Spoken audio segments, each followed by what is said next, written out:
10 years ago, my family erased me from their lives because the man I married did not fit their wealthy country club pedigree. Not a single phone call, not a birthday card, not a word for a decade. Then my husband rang the opening bell at the stock exchange, taking his artificial intelligence company public for $50 million.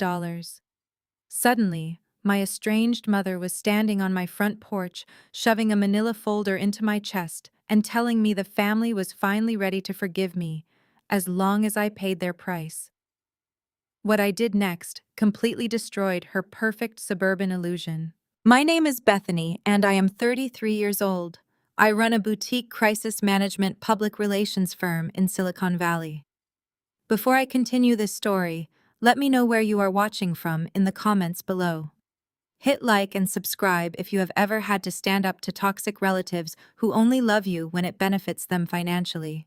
It was a pristine Tuesday morning in Palo Alto. My husband Isaiah, who is 35 and the brilliant founder of a logistics technology company, had already left for his office. We had just moved into our dream home, a beautiful modern estate nestled behind secure iron gates.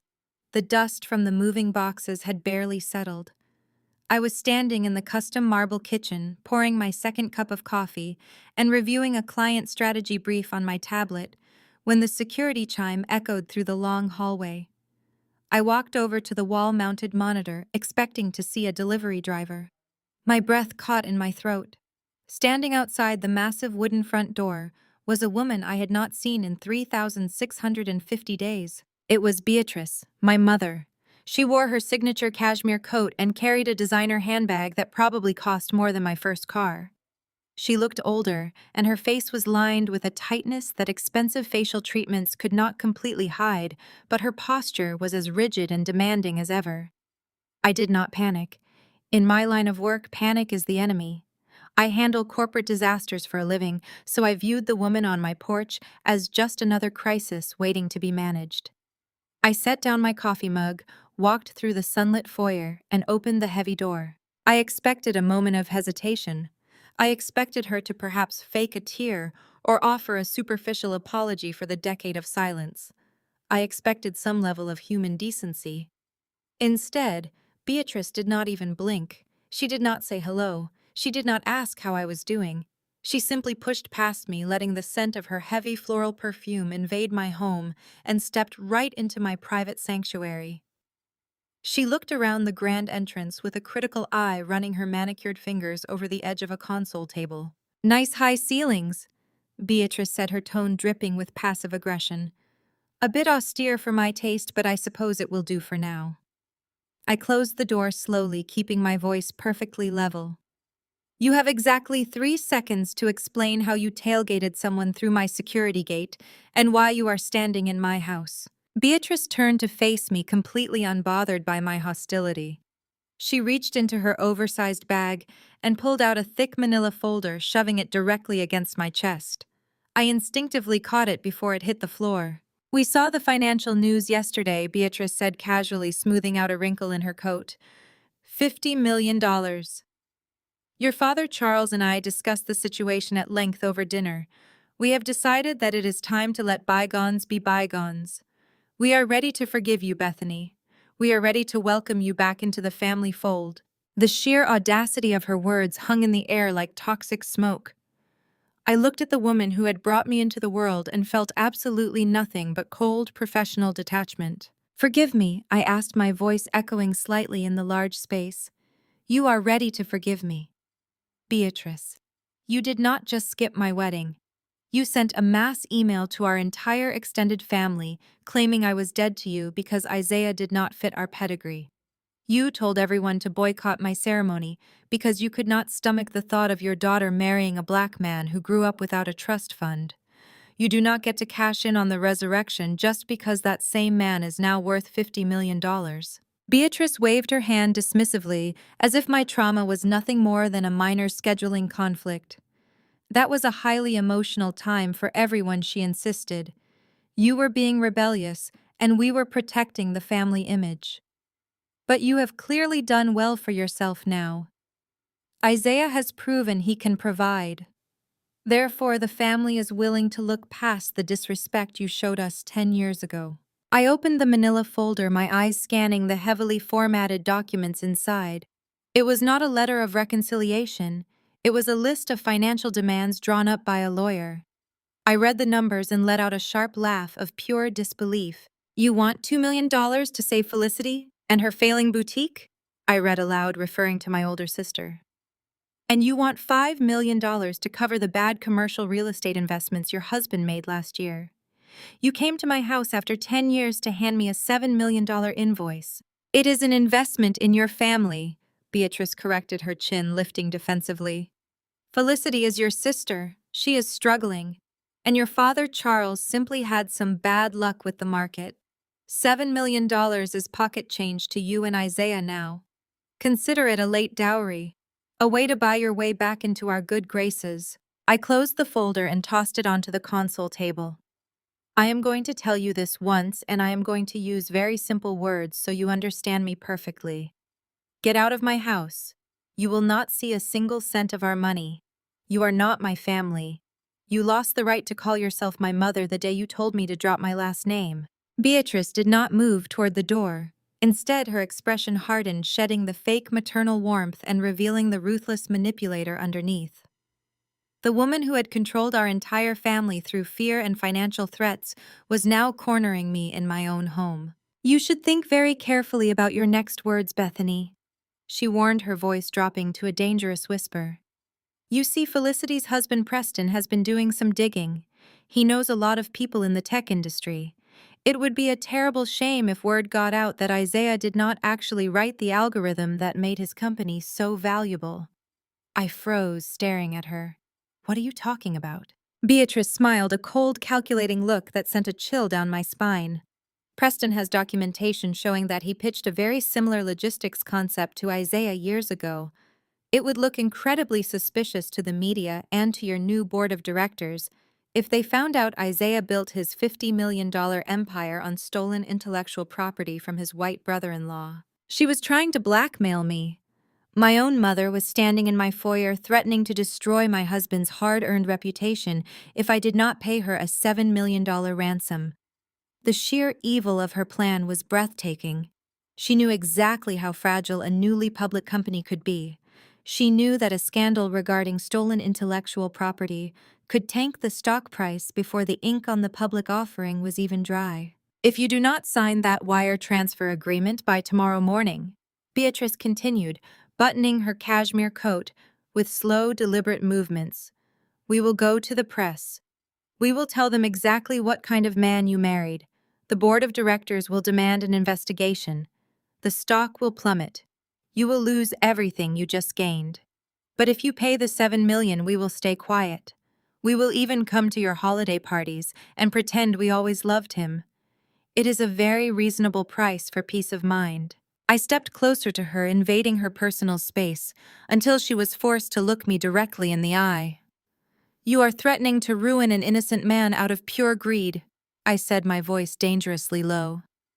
I am doing what is necessary to protect my family, Beatrice replied without an ounce of remorse. You have until tomorrow morning, Bethany. I suggest you talk to your husband and make the smart choice. She turned and walked out the front door, the heavy wood clicking shut behind her. I stood alone in the foyer, the silence of the house pressing down on me. My heart was pounding, but my mind was completely clear. Beatrice thought she was dealing with the frightened 23-year-old girl she had discarded a decade ago. She thought she could bully me into submission using fear and public shame. She had no idea that she had just declared war on a woman who dismantles corporate blackmailers for a living. I picked up the manila folder from the table, holding their list of demands in my hands. I was not going to pay them a single dime. I was going to use my resources, my skills, and my unyielding determination to expose their lies and protect the life I had built with the man I loved. The battle lines were drawn, and I was more than ready to fight. I walked straight to my home office and locked the door. My fingers flew across my keyboard, opening encrypted communication channels with my senior public relations team. I did not shed a single tear. Beatrice wanted a reaction, but I only deal in strategy. I picked up my phone and called Isaiah. He answered on the second ring, the background noise of his corporate headquarters humming through the speaker. I need you to listen to me carefully, I told him. My mother just left our house. She is demanding $7 million to bail out her husband and my sister. If we do not pay, she is going to plant a story that you stole your core logistics algorithm from Preston. There was a heavy silence on the line.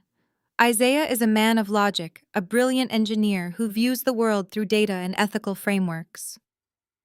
He let out a deep, steady breath. Preston barely knows how to reboot his own router, Isaiah said, his voice thick with disbelief. How could anyone possibly believe I stole an artificial intelligence algorithm from a man who runs a failing retail distribution company? They do not need people to believe it is true. Isaiah, I explained, pulling up media contact lists on my monitor. They just need people to doubt you. Your company went public exactly 4 days ago. The market is volatile. Investors are skittish. A rumor about stolen intellectual property is enough to trigger a sell-off and force the board of directors to suspend you pending an investigation. Beatrice knows exactly what she is doing. So what is our play? He asked, completely trusting my expertise. We do not pay them a single cent, I said fiercely. We let them drop the article. If we try to block it, they will just leak it to secondary outlets and claim we are suppressing the truth. We let them make the first move, and then we utterly destroy their credibility. The next morning at exactly 6 a.m, the hit piece went live. It was published on a notorious Silicon Valley gossip blog known for breaking corporate scandals. The headline was designed for maximum damage: the $50 million lie.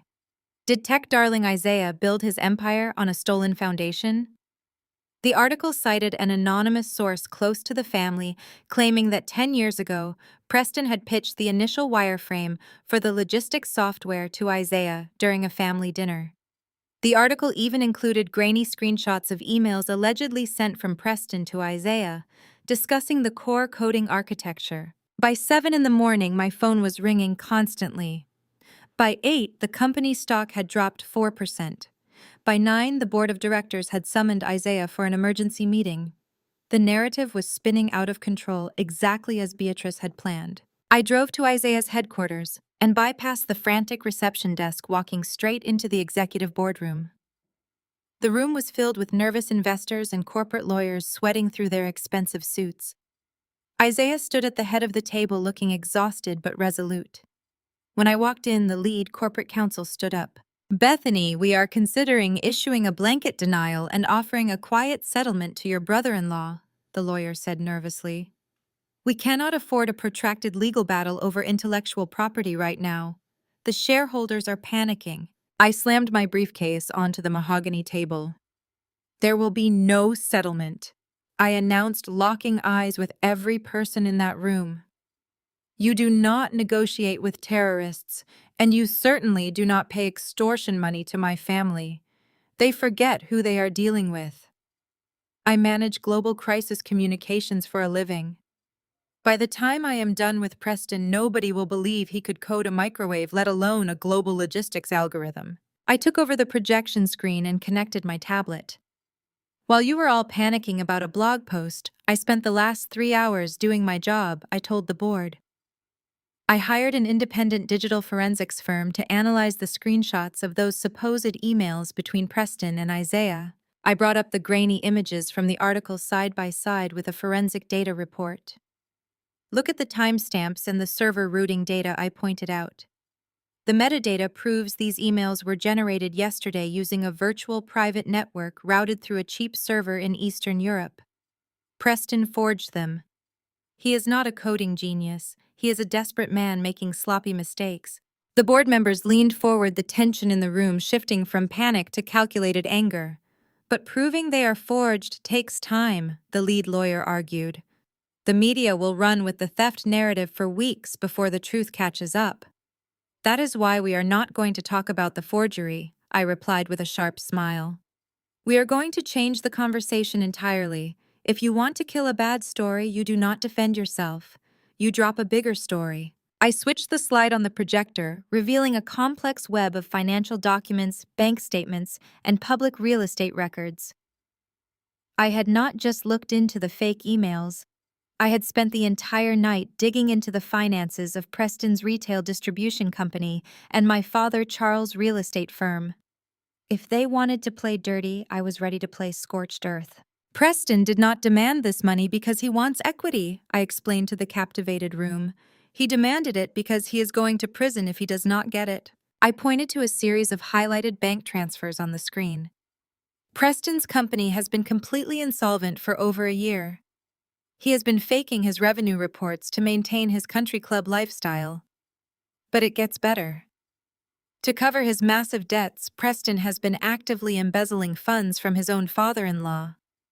He has been siphoning hundreds of thousands of dollars out of Charles' commercial real estate accounts and funneling them into offshore shell companies to hide his bankruptcy. Isaiah looked at me, a mixture of shock and profound respect on his face. "You found all of this since yesterday morning?" he asked. "I have very good contacts in forensic accounting," I replied simply. "My mother came to my house demanding $5 million to cover Charles' bad investments, but Charles did not make bad investments. His son-in-law robbed him blind. Beatrice and Felicity are too arrogant to realize the money is already gone. They thought they could extort us to refill the coffers before the federal authorities noticed the missing funds." The boardroom was dead silent. The corporate lawyers were practically salivating looking at the evidence of federal financial crimes committed by the man accusing their chief executive officer of theft. "So what is the move?" the lead investor asked, leaning back in his leather chair. "We leak it," I said, my voice ice cold. "I have a contact at a major national financial newspaper, a journalist who specializes in exposing corporate embezzlement. I am sending him the entire dossier on Preston's offshore accounts and Charles' compromised real estate firm right now. We do not even mention the fake algorithm story. We let the national media expose Preston as a desperate criminal. Once the world knows he has been stealing from his own family to fund a fraudulent lifestyle, nobody will believe a single word he says about Isaiah." I hit send on my tablet, forwarding the encrypted dossier to my contact. Within 2 hours, the digital landscape violently shifted. The narrative was no longer about a brilliant white brother-in-law getting scammed by a black tech founder. The breaking news alert flashed across every major network and financial terminal in the country. Prominent suburban executive investigated for massive embezzlement scheme involving family real estate firm. The details of Preston's insolvency and offshore accounts were laid out for the entire world to see. The financial journalist had verified the documents perfectly, and the story caught fire. The gossip blog that published the initial smear campaign against Isaiah quietly deleted the article to avoid a defamation lawsuit, recognizing that their anonymous source was now a prime suspect in a federal financial crime. Isaiah's company stock did not just recover, it surged. Investors love a leader who can survive a hit piece and emerge stronger. The board of directors practically gave me a standing ovation before leaving the room, assuring Isaiah that his position was completely secure. I stood alone with Isaiah in the quiet boardroom, looking out over the sprawling tech campus he had built with his own hands. He pulled me into a tight embrace, resting his chin on the top of my head. "I have said it before, and I will say it again," he murmured. "Remind me never to get on your bad side." I wrapped my arms around him, breathing in his familiar scent. "They tried to destroy everything we built," I told him. "They thought they could treat us like trash for a decade and then demand a payout when it suited them." My phone buzzed on the boardroom table. It was a text message from a frantic Beatrice. The message was filled with typos clearly typed in a state of sheer panic. "The authorities are at Preston's house. The real estate accounts are frozen. Did you do this?" I stared at the glowing screen, feeling a profound sense of satisfaction. The smear campaign was dead, but I knew my family would not stop there. They were cornered, desperate, and facing total ruin. People like Beatrice and Charles do not accept defeat gracefully. When their manipulation fails, they double down on their entitlement. I looked up at Isaiah. "This is not over," I warned him. "Preston might be going down, but Charles and Beatrice are too proud to walk away empty-handed. They are going to blame us for the federal investigation. They will claim we fabricated the financial records to silence them." Isaiah tightened his grip on my hand. "Let them try. We have the truth on our side, and more importantly, I have you." I smiled, but my mind was already anticipating their next desperate maneuver. My parents operated on a twisted sense of superiority. 10 years ago, they banished me because Isaiah lacked the generational wealth they worshipped. Now that their own wealth was exposed as a hollow fraud, they would undoubtedly try to claim ownership of ours. They would try to rewrite history. As we walked out of the boardroom, my legal team sent a priority alert to my phone. It was a notification from the county courthouse. Charles and Beatrice, alongside Felicity, had just formally filed a massive civil lawsuit against Isaiah's holding company. They were officially claiming they had provided seed money a decade ago, giving them legal rights to 10% of his founder equity. They were actually going to sue us. They had lost the media war, so they were dragging us into a legal bloodbath. I felt a sharp, dangerous smile spread across my face. They wanted to play games on the legal record. They wanted to swear under oath that they had supported us. I tightened my grip on my briefcase, knowing exactly what was sitting inside the hidden compartment of my home safe. The ultimate piece of evidence. I was going to let them sit in a deposition room and hang themselves with their own perjury. The morning sun had barely crested the Santa Cruz Mountains when my phone shattered the quiet of our bedroom. It was exactly 6 in the morning. Beside me, Isaiah was already awake, lacing up his running shoes with the quiet focus that made him such a brilliant engineer. I reached for my nightstand, silencing the alarm, but the screen of my phone was lit up with a cascading waterfall of priority notifications. My crisis management software was flashing red. In my line of work, a red alert at 6 in the morning never meant anything good. I sat up, pulling the heavy duvet around my shoulders, and opened the primary alert. It was a link to Silicon Valley Insider, a notoriously vicious tech blog known for dismantling newly minted billionaires. The headline was designed for maximum destruction. The algorithm illusion. Did Silicon Valley's newest billionaire steal his golden ticket from family? My blood ran cold. Beatrice had actually done it. She had pulled the trigger. I clicked the link, my eyes scanning the text as my pulse pounded in my ears. The article was a masterclass in character assassination. It cited an anonymous source close to the family, claiming that Isaiah's groundbreaking artificial intelligence logistics software was not his original idea. According to the source, the core architecture had been pitched to him exactly 10 years ago during a family Thanksgiving dinner by his white brother-in-law, Preston. The piece even included vague descriptions of early-stage wireframes and alleged conversations, painting Isaiah as an opportunistic thief who had stolen a brilliant concept from a hardworking family man and locked him out of the profits. "Isaiah," I said, my voice tight. "You need to see this." He walked over, wiping sweat from his forehead, and leaned down to read the screen. I watched the confusion morph into utter disbelief on his face. "Preston," he asked, his voice thick with incredulity. "Preston barely knows how to format a spreadsheet. He runs a failing retail distribution company. How could anyone possibly believe I stole a neural network algorithm from him?" "Because people love a scandal more than they care about the truth," I replied, throwing off the covers and walking straight to my closet. "And because my mother knows exactly how to play the victim." By the time we got dressed and got into the car, the situation had escalated from a digital rumor to a full-blown financial crisis. At 9:30 Eastern Standard Time, the market opened. Within 20 minutes, Isaiah's company stock took a brutal hit. It dropped 4%, then 7%. The market is a fragile ecosystem driven by perception and confidence. A newly public company facing an intellectual property theft scandal was blood in the water. Investors were spooked, and the media sharks were circling. As Isaiah drove toward his corporate headquarters, my phone vibrated with an incoming text message. It was from Beatrice. The message was short, dripping with weaponized maternal concern. "It is such a shame what the press will print these days. It is not too late to fix this, Bethany. Wire the funds to the escrow account by noon, and Preston might be persuaded to issue a public statement clearing up this terrible misunderstanding.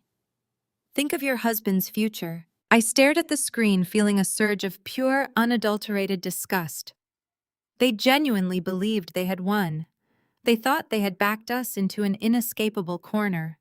In their minds, I was still the discarded 23-year-old girl who desperately needed their approval, and Isaiah was just collateral damage. They thought the pressure of a plummeting stock price would force us to panic and quietly pay the $7 million ransom to make the pain go away. I did not reply.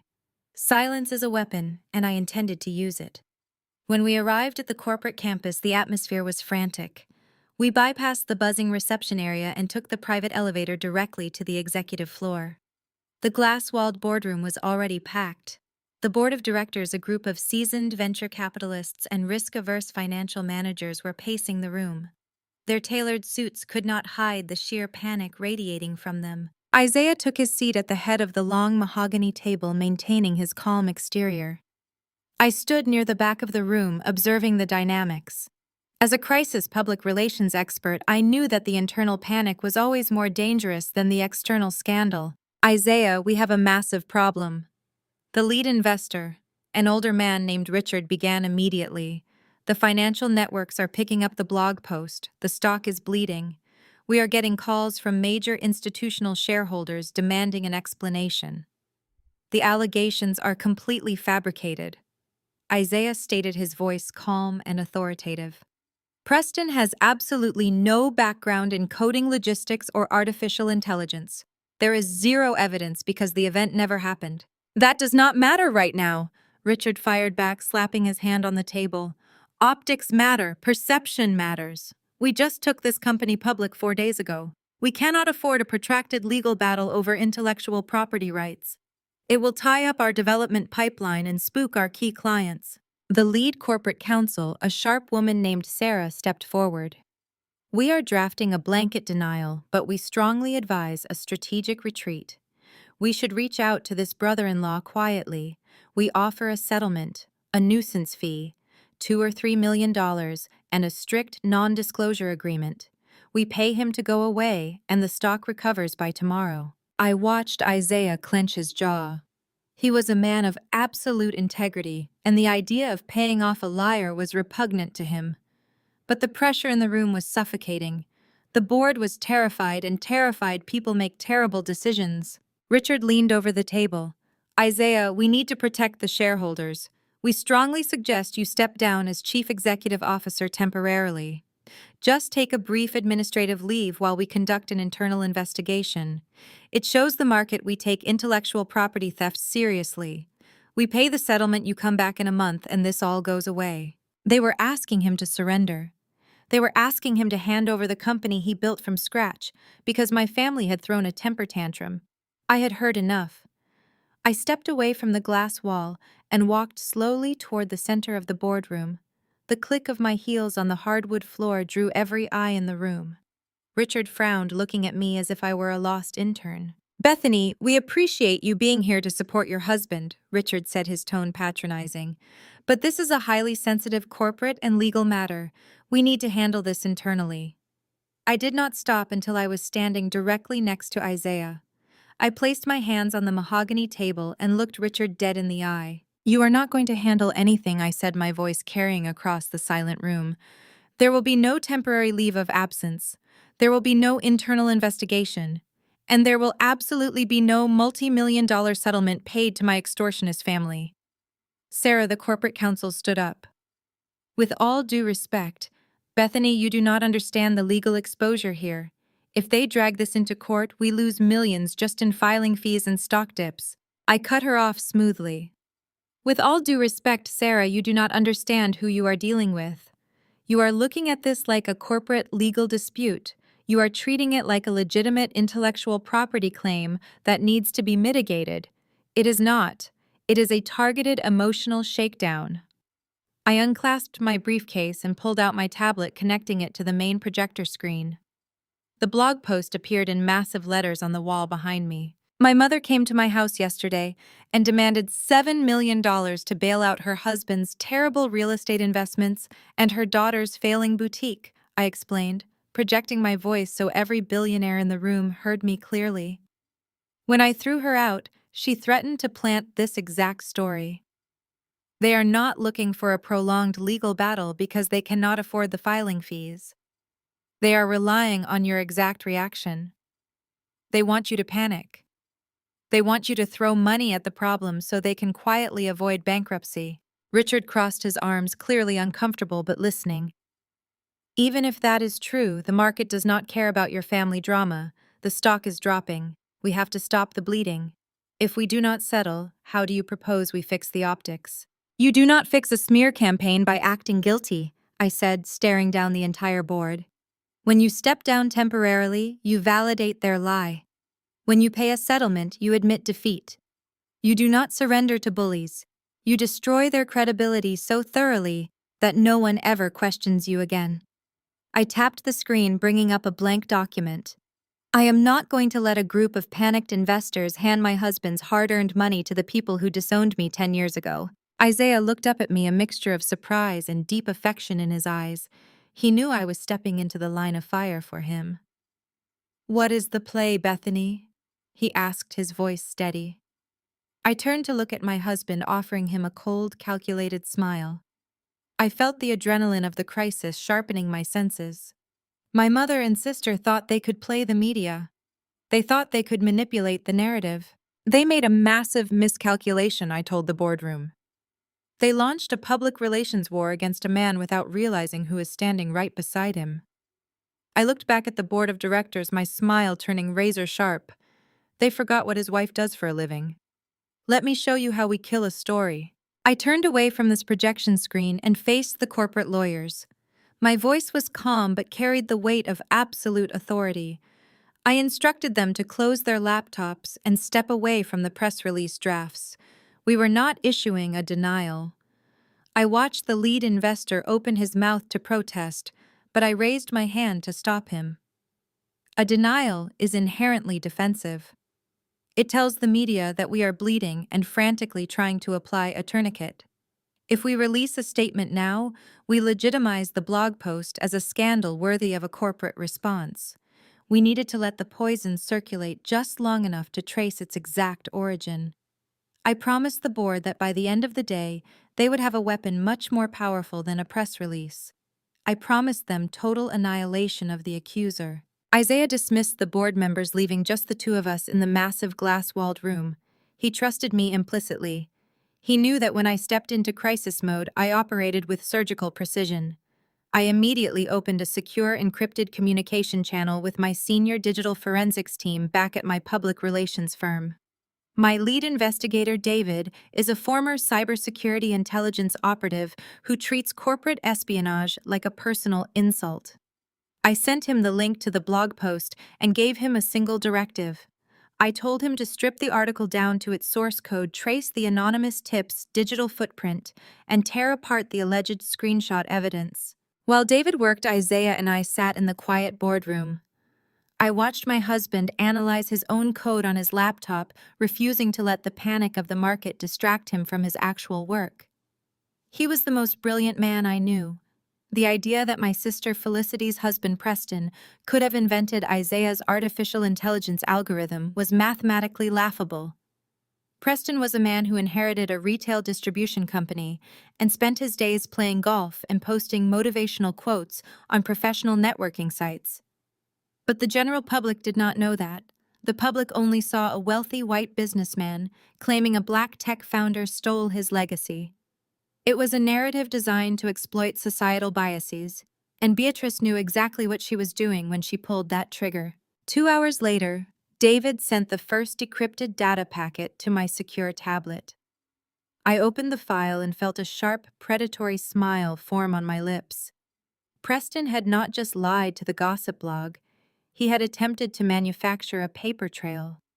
The blog post contained images of emails supposedly sent from Preston to Isaiah 10 years ago, outlining the logistics software. David had bypassed the blog platform's basic security protocols and accessed the raw metadata of those image files. The results were amateurish. Preston had used a cheap, commercially available software program to alter the timestamps on modern emails. He had tried to backdate them by a decade, but he had forgotten to scrub the background routing data. The server architecture listed in the hidden code of the emails did not even exist 10 years ago. Furthermore, the digital signature on the files showed they were generated on a registered corporate IP address exactly 48 hours ago. That IP address belonged to the headquarters of Preston's retail distribution company. He had literally committed digital forgery from his own office desk. I showed the forensic report to Isaiah. He let out a harsh laugh, shaking his head at the sheer stupidity of the crime. "This is enough to bury the story," Isaiah said, pointing at the metadata analysis. "We give this to the media and the blog loses all credibility." I shook my head, locking the tablet screen. "It is not enough," I told him. "If we just prove the emails are fake, my family will pivot. Beatrice will claim Preston was just trying to recreate lost documents to prove a true story. They will keep attacking you because they are desperate for that $7 million. We do not just swat the fly, Isaiah, we burn down the entire hive." I called David back and authorized a Level 4 financial background sweep. In the crisis management industry, a Level 4 sweep is a highly aggressive legal probe into every public and semi-public financial record associated with a target. I wanted to know why my mother was suddenly desperate for $7 million. Beatrice had claimed the money was to save Felicity's boutique and cover my father Charles' bad real estate investments. But people with old money do not typically extort their estranged children unless the ship is actively sinking. I needed to know exactly how deep the water was getting. The investigation took another 3 grueling hours. Isaiah ordered food that neither of us ate. I paced the length of the boardroom, drinking black coffee and mapping out the media strategy on the glass whiteboard. At exactly 2 in the afternoon, David uploaded a massive encrypted folder to my private server. The title of the folder was a single word: insolvent. I opened the primary summary document and felt the air leave my lungs. What I was looking at was not just a failing business. It was a financial crime scene of catastrophic proportions. I started with Preston's retail distribution company. From the outside, Preston and Felicity lived a life of ultimate luxury. They owned a sprawling mansion, drove imported cars, and threw lavish parties documented relentlessly on social media. But the financial records told a starkly different story. Preston's company had been operating at a massive loss for 3 consecutive years. His supply chain had collapsed, his vendors had halted credit, and his corporate accounts were completely drained. He was technically bankrupt. But instead of declaring bankruptcy and facing the social humiliation, Preston had chosen a much darker path. I dug deeper into the cross-referenced accounts, opening the files related to my father. Charles ran a legacy commercial real estate investment fund. It was the crown jewel of my parents' social standing. Investors trusted Charles because of his pedigree and his decades of supposed stability. But as I traced the flow of capital, a horrifying pattern emerged. Preston, acting as a secondary financial consultant for his father-in-law, had gained administrative access to Charles' real estate investment accounts. Over the past 14 months, Preston had been systematically siphoning money out of those accounts. He was embezzling millions of dollars from his own father-in-law to artificially inflate his failing retail company and maintain his wealthy lifestyle. He had created dummy vendor invoices and phantom consulting fees, funneling the cash directly into his personal holdings. I sat down heavily in the leather boardroom chair, staring at the screen. Isaiah walked up behind me, resting his hands on my shoulders. "What did you find?" he asked quietly. I pointed to the digital money trail connecting the 2 companies. "A Russian doll of lies," I whispered. "My mother came to my house demanding $5 million to cover Charles' bad investments. But Charles did not make bad investments. His golden son-in-law robbed him blind. Beatrice and Felicity are too arrogant to realize the money is already gone.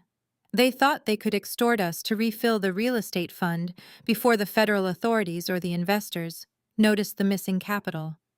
Preston engineered this entire smear campaign against you to get the cash he needs to cover up a federal crime." The magnitude of the betrayal was staggering. My family had disowned me for marrying a black man, claiming he would ruin their pristine reputation. Yet their hand-picked white son-in-law was actively dismantling their empire from the inside out, committing wire fraud and embezzlement right under their noses. They were so blinded by their own prejudice and entitlement that they never bothered to audit the man sleeping in their own guest rooms. Isaiah stared at the financial records, his engineering mind quickly calculating the scale of the fraud. "This is federal prison time, Bethany. If the Securities and Exchange Commission sees this, Preston is finished. Charles might even go down for gross negligence if he failed to protect his investors' capital. I nodded, my mind racing as the pieces of the ultimate counterstrike fell into place. I scrolled down to the very bottom of David's forensic report. There was one final flagged document. It was a recent bank statement from a newly opened offshore account in the Cayman Islands. I opened the statement and my heart pounded with a fierce, triumphant rhythm. The account was in Preston's name. Over the last 48 hours, while my family was busy threatening me and launching their smear campaign against Isaiah Preston, had initiated a massive liquidation protocol. He had drained the last remaining liquid assets from Charles' real estate fund and wired them directly into the offshore account. But the final piece of evidence was the most damning. Attached to the bank transfer receipt was a digital confirmation from a luxury travel concierge service. Preston had booked a private charter flight. It was a one-way ticket to a jurisdiction with no extradition treaty to the United States. He was scheduled to leave the country in exactly 2 days. He is not trying to save the family business, I told Isaiah, my voice echoing with icy clarity. He knows the extortion attempt is a desperate long shot. He set you up as a distraction. While my mother is busy fighting a public relations war with us, Preston is using the chaos as a smokescreen to pack his bags. He is going to take the last of Charles' money and flee the country, leaving Felicity and my parents to face the federal investigators alone. I locked the tablet and stood up, smoothing the front of my blazer. The game had completely changed. This was no longer just about protecting my husband's newly public company or clearing his name. This was about absolute destruction. My family had weaponized the media to destroy my husband. Now I possessed the exact documentation required to trigger a federal indictment against the man they deemed superior. I pulled out my phone and dialed the direct line of a senior investigative journalist at the most prominent financial newspaper in the country. A journalist who specialized in exposing high society, white-collar crime. The phone rang twice before he answered. I stood looking out the glass walls of the boardroom over the sprawling campus Isaiah had built with his own brilliance. I held the digital key to my family's total annihilation in the palm of my hand. The journalist greeted me and I smiled a cold, ruthless smile. I was finally ready to make my opening move. "Simon, it is Bethany," I said when the seasoned investigative reporter answered his direct line. Simon was a veteran of financial journalism, the kind of reporter who loved nothing more than tearing down the facade of old money. We had worked together on a few corporate crises before, and he knew that when I called, I delivered airtight, fully vetted intelligence. "Bethany," Simon replied, his voice raspy. "I saw the hit piece on your husband this morning. Let me guess, you want to issue an exclusive denial." "I want to give you the front page for the next month," I told him, my tone completely devoid of emotion. "I am sending you an encrypted dossier right now. It contains offshore bank statements, internal ledgers, and routing numbers that prove the man accusing my husband of intellectual property theft is currently orchestrating a multi-million-dollar embezzlement scheme against his own father-in-law. He is liquidating a legacy commercial real estate fund to cover his bankrupt retail distribution company. Oh, and Simon, he booked a one-way private charter out of the country for tomorrow night." I heard the sharp intake of breath on the other end of the line. Simon did not need me to explain the magnitude of what I was handing him. A wealthy suburban executive stealing from his own prestigious family to fund a fraudulent lifestyle while simultaneously trying to extort a newly minted black tech billionaire was a Pulitzer-worthy narrative. "I just sent you the decryption key," I said, looking at the confirmation on my tablet. "My digital forensics team has already verified the metadata. The offshore accounts are real. The impending flight is real.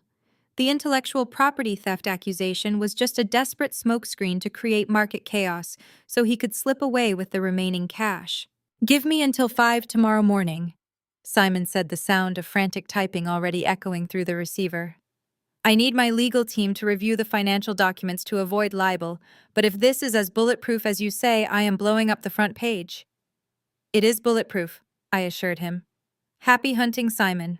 I ended the call and slipped my phone into my pocket. Isaiah was watching me from the head of the boardroom table, a quiet pride radiating from his posture. I had promised the board of directors a weapon, and I had just launched a nuclear strike. We left the corporate headquarters shortly after instructing the legal team to maintain radio silence. There would be no statements, no tweets, and no defensive posturing. We were going to let the silence amplify the impending explosion. That night, in our Palo Alto estate, sleep was entirely impossible. Isaiah and I sat in the living room with the fireplace casting long shadows against the walls. We did not talk about my mother or the betrayal. We drank coffee and watched the digital clocks on our respective devices tick closer to dawn.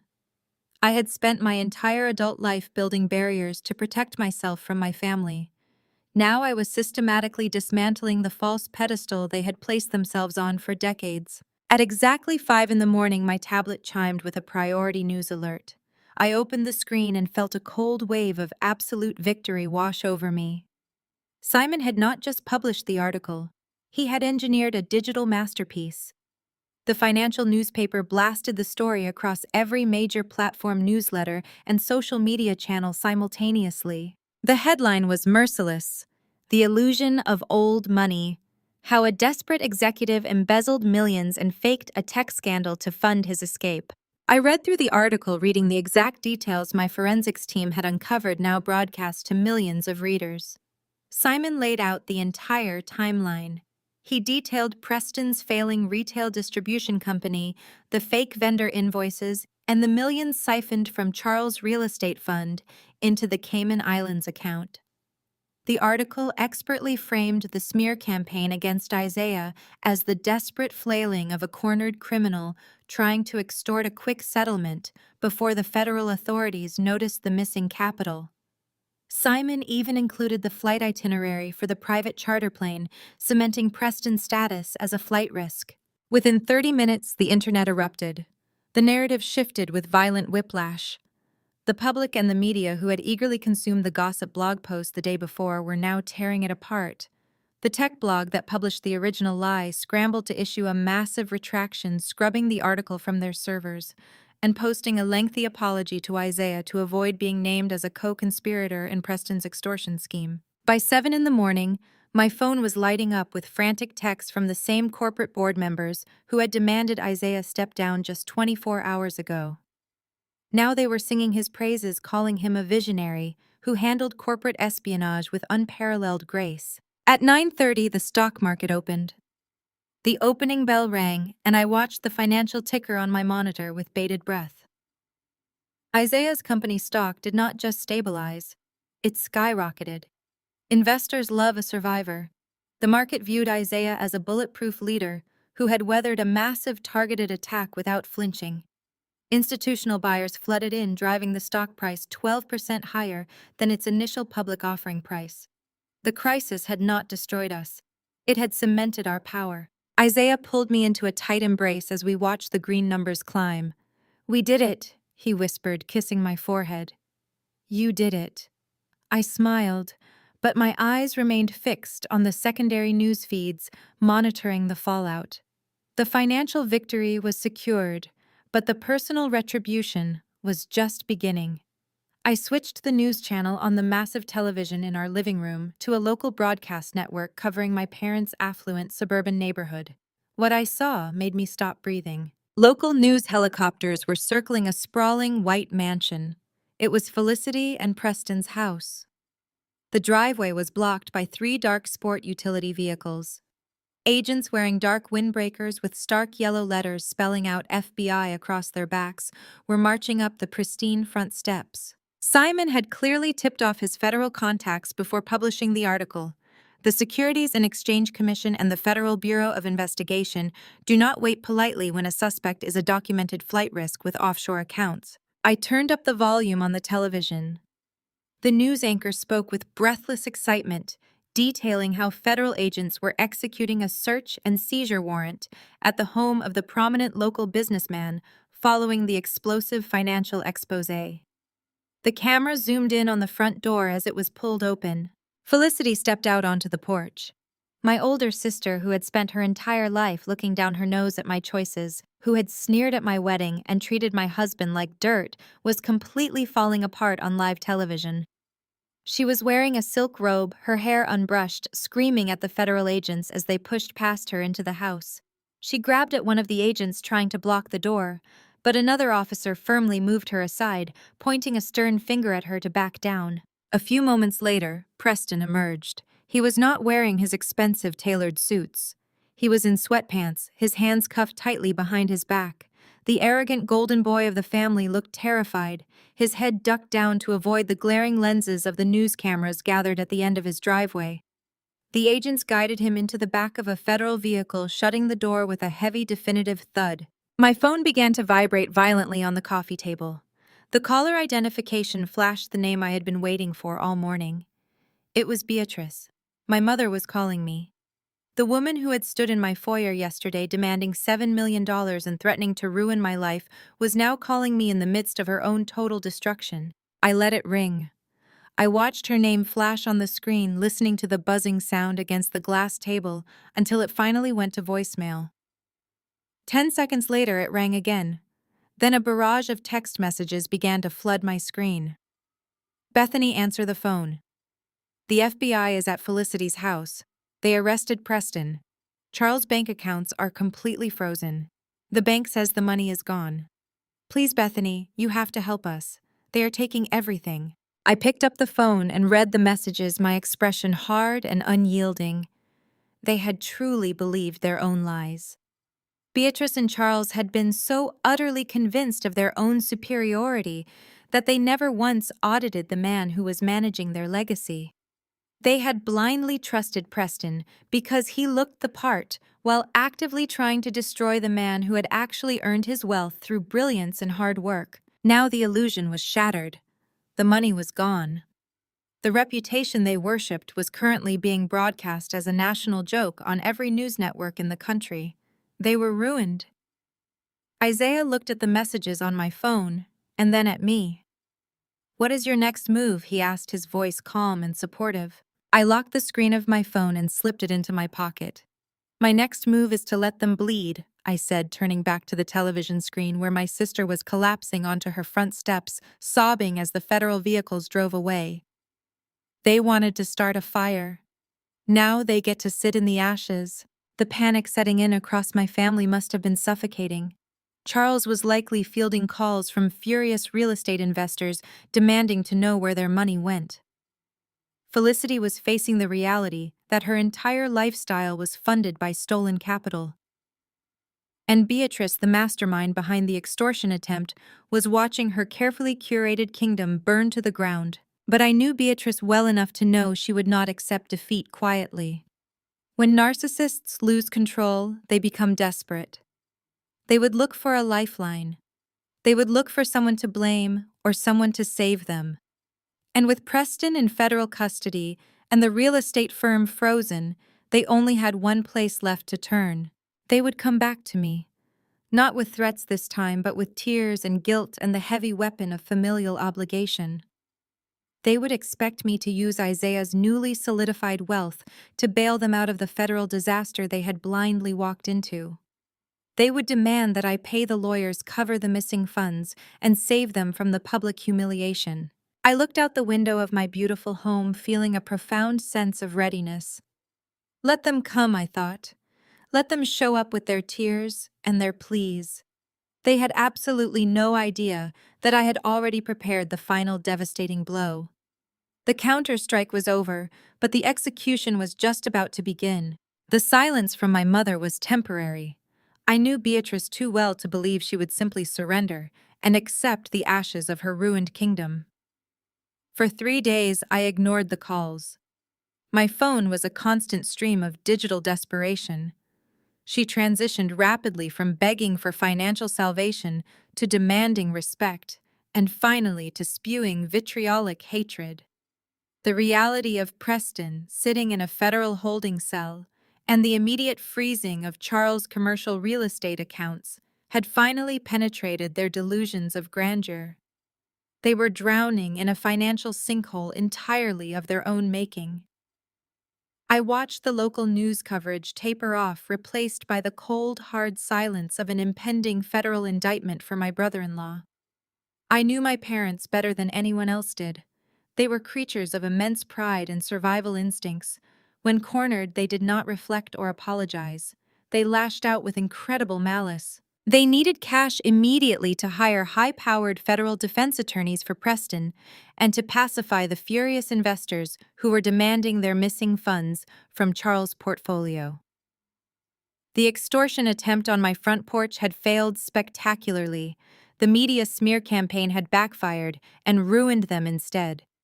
They had only one weapon left in their arsenal to force our hand. They turned to the American legal system. On Thursday morning, Isaiah and I were sitting in the kitchen having breakfast when the heavy iron gates of our estate buzzed. The security camera displayed a nondescript gray sedan idling on the street.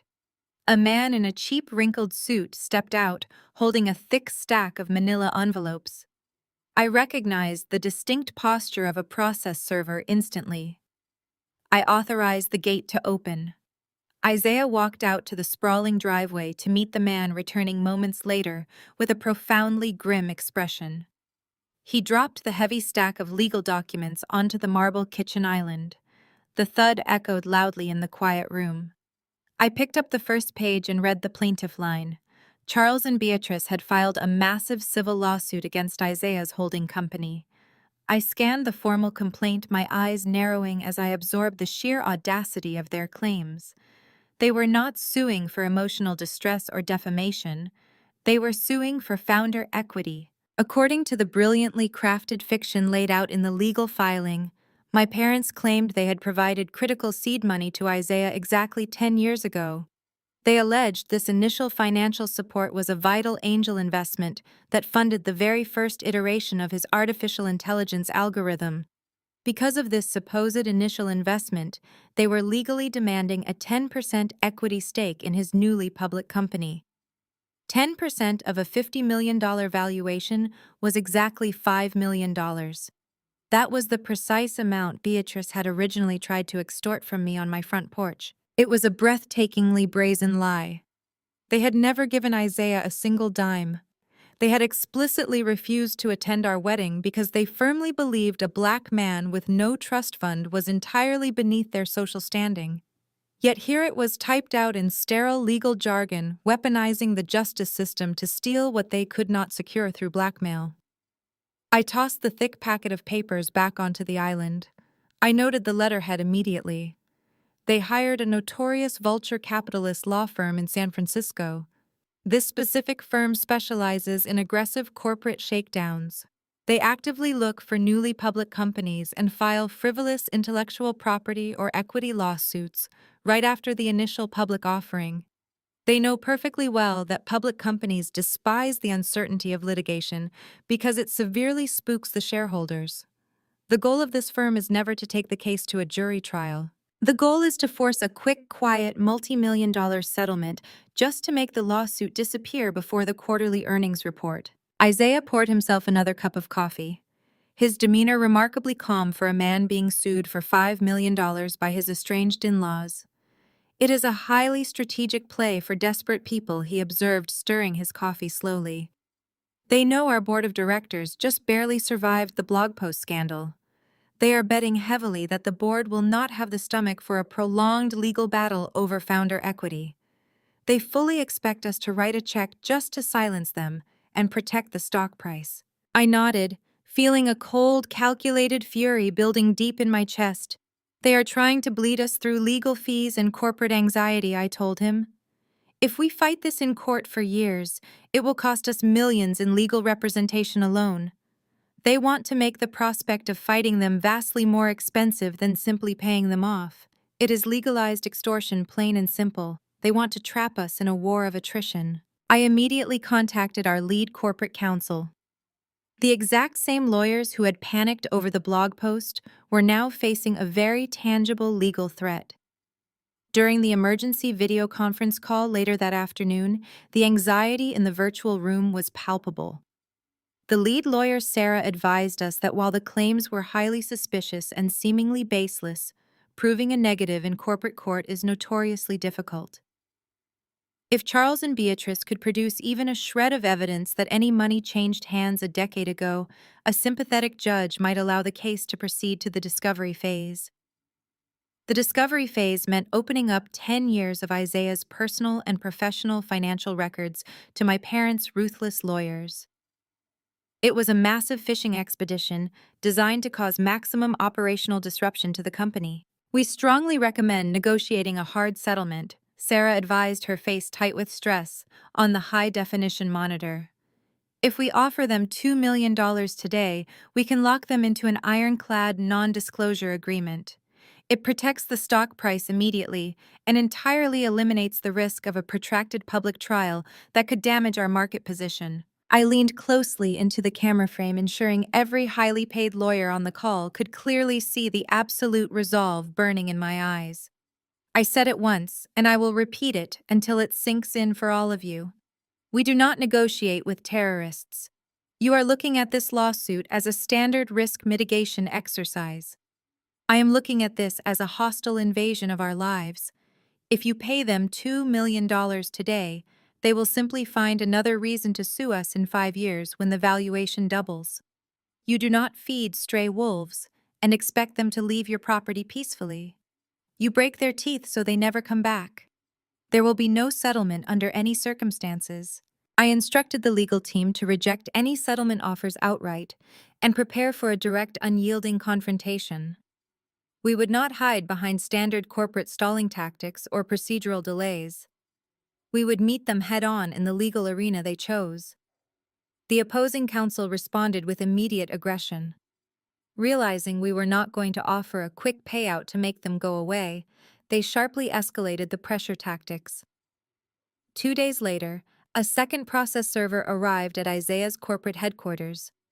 This time, they did not just drop off a civil lawsuit amendment.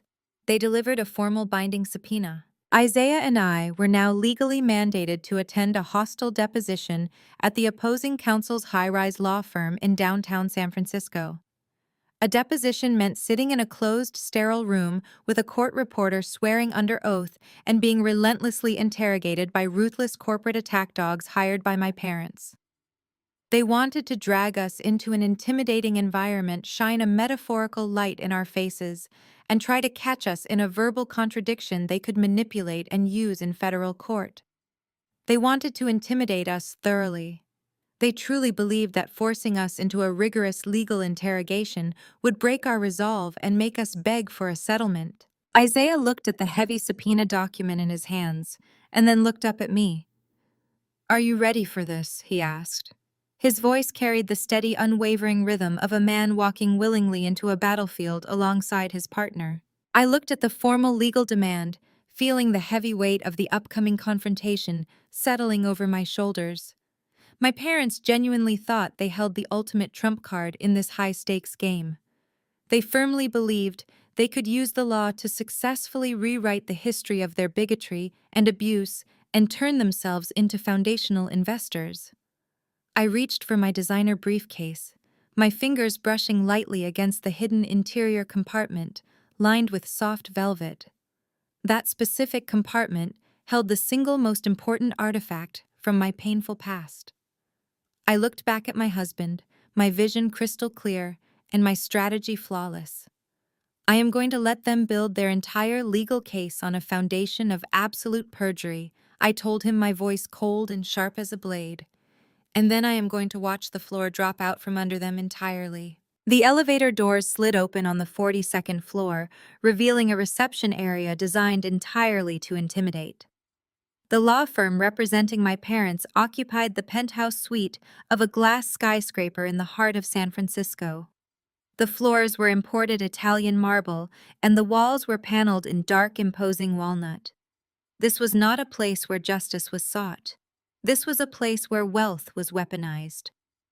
Isaiah and I walked in side by side, our own corporate legal counsel, Ms. Collins, walking a step ahead of us.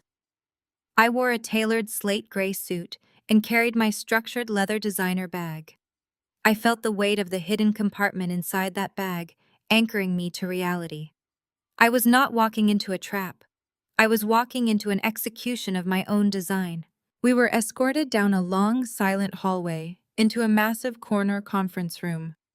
The floor-to-ceiling windows offered a sweeping panoramic view of the bay, but nobody in the room was looking at the scenery.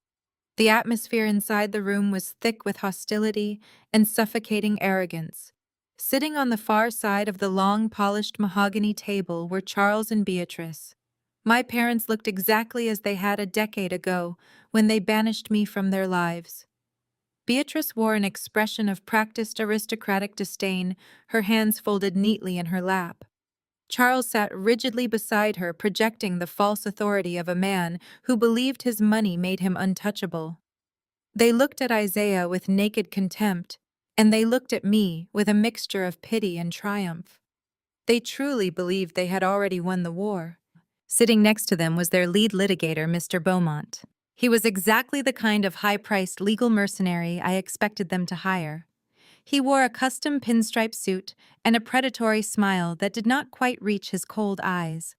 At the end of the table sat a certified court reporter, her fingers hovering over her stenography machine, ready to capture every word spoken on the official legal record. Ms. Collins pulled out chairs for Isaiah and me. We sat down facing my parents across the expanse of polished wood. The silence stretched for a long, uncomfortable moment before the court reporter formally swore us in. We stated our names for the record and swore to tell the truth. Mr. Beaumont began the deposition with a calculated display of dominance. He did not start with me. He started with Isaiah attempting to rattle the man who had built a $50 million empire from scratch.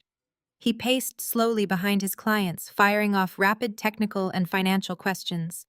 He asked about the initial corporate filings, the timeline of the artificial intelligence development, and the specific dates when the core logistics algorithm was finalized. Isaiah answered every single question with the calm, stoic precision of an engineer. He did not raise his voice. He did not show irritation. He simply provided factual, verifiable data that left no room for legal manipulation. Mr. Beaumont, clearly frustrated by his inability to provoke my husband, abruptly changed his tactics. He turned his attention entirely to me. He sat down, leaning across the table and steepled his fingers. He looked at me not as a successful public relations executive, but as a rebellious child who needed to be put in her place. "We are going to pivot the timeline back exactly 10 years, Bethany," Mr. Beaumont said, his voice dripping with condescension. "Let us discuss the months immediately preceding your marriage to Isaiah.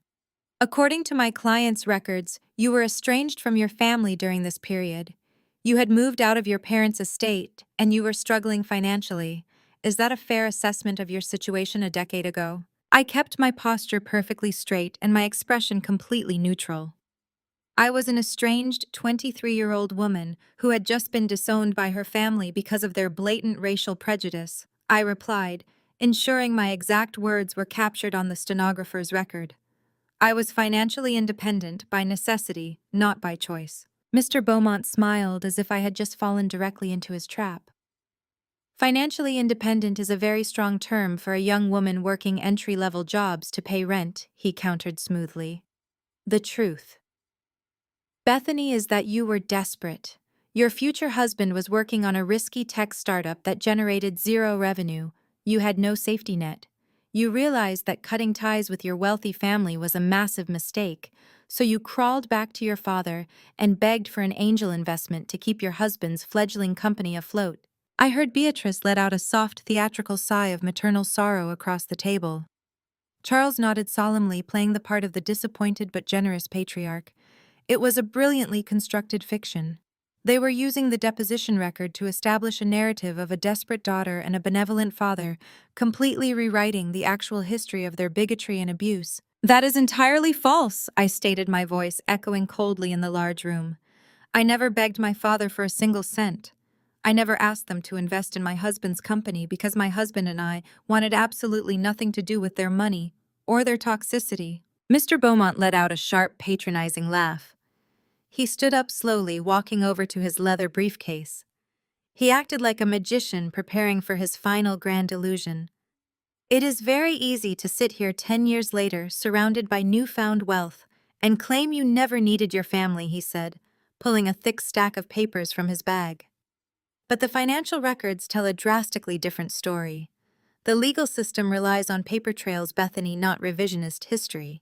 He walked back to the table and separated a single sheet of paper from the stack. He placed it deliberately in the center of the mahogany table, sliding it across the polished surface until it rested directly in front of Ms. Collins. He then handed copies to the court reporter and to my parents. Charles and Beatrice exchanged a look of pure, unadulterated victory. Their smugness was absolutely suffocating. Let the record reflect that I am presenting Exhibit A to the deponents. Mr. Beaumont announced, his voice booming with theatrical authority. What you are looking at is a photocopy of a certified bank check. Please direct your attention to the date. It is dated exactly 1 month before your wedding 10 years ago. Now direct your attention to the signature line. It is signed by your father, Charles. Finally, please look at the payee line and the financial amount. It is made out directly to you, Bethany, in the amount of exactly $10,000. I looked down at the piece of paper resting on the table. It was indeed a photocopy of the check my father had written to me a decade ago. The black and white image was slightly grainy, but the bank logo, my name, and the $10,000 amount were perfectly legible. This is the smoking gun, Mr. Beaumont declared, leaning his hands on the table and staring down at me triumphantly. This $10,000 check was the initial seed capital. This was the critical angel investment provided by your family that allowed your husband to purchase the servers and software licenses needed to develop his artificial intelligence algorithm. Your father gave you this money specifically to fund that startup. Because he provided the foundational capital 10 years ago, my clients are legally entitled to a 10% founder equity stake in the current public valuation of the company. That 10% is worth $5 million. You can deny it all you want, Bethany, but the bank records do not lie. Your father funded your empire. Beatrice leaned forward, a malicious, victorious smile spreading across her face. We just want what is fair, Bethany, she said, her voice coated in fake sweetness. We supported you when you had nothing. It is time to pay your debts. The silence in the conference room was absolute. The court reporter looked up from her machine, waiting for my response. Ms. Collins sat perfectly still, waiting for my cue. Isaiah did not even look at the photocopy. He just looked at me, his eyes filled with unwavering trust. My parents and their highly paid attack dog lawyer sat back in their leather chairs, fully expecting me to crumble. They thought they had trapped me in a web of undeniable financial documentation. They thought a photocopy of a decade-old check was their golden ticket to a $5 million payday. I looked at the piece of paper on the table, and then I looked up at the 3 people sitting across from me. I did not feel a single ounce of panic. I did not feel fear. I felt a deep, profound sense of predatory satisfaction. I had waited 10 long years for this exact moment. I reached forward and picked up the photocopy, examining it under the bright fluorescent lights of the conference room. I let the silence stretch, ensuring the tension in the room reached its absolute breaking point. You are entirely correct about one thing, Mr. Beaumont, I said, my voice dropping to a low, razor-sharp whisper. Bank records certainly do not lie, but lawyers who rely on selectively altered photocopies do. Mr. Beaumont's confident smile faltered slightly. His brow furrowed in confusion. I do not know what you are implying, he said defensively. That is a verified copy obtained from the banking institution. I placed the photocopy back onto the mahogany table. I am stating for the official legal record that your clients have deliberately committed perjury, I announced, ensuring the court reporter captured every single syllable. You presented a photocopy that has been intentionally cropped to hide a very specific piece of information. You focused heavily on the date, the signature, and the financial amount. But you conveniently ignored the memo line located at the bottom left corner of the document. Charles shifted uncomfortably in his chair, his face suddenly draining of color. Beatrice stopped smiling. I slowly pulled my structured leather designer bag onto my lap. I unzipped the main compartment and reached inside my fingers, finding the hidden velvet-lined pocket. I felt the hard edges of the wooden frame I had carried with me into this room. It is a tragedy that your clients only provided you with an altered black and white photocopy. I continued, my eyes locking onto Mr. Beaumont's increasingly nervous face. Because I never actually cashed that check. I kept the original document safe for a decade, waiting for the day they would try to rewrite history. I pulled the solid oak frame out of my bag and placed it face down on the table. I kept my hand resting firmly on the polished wood.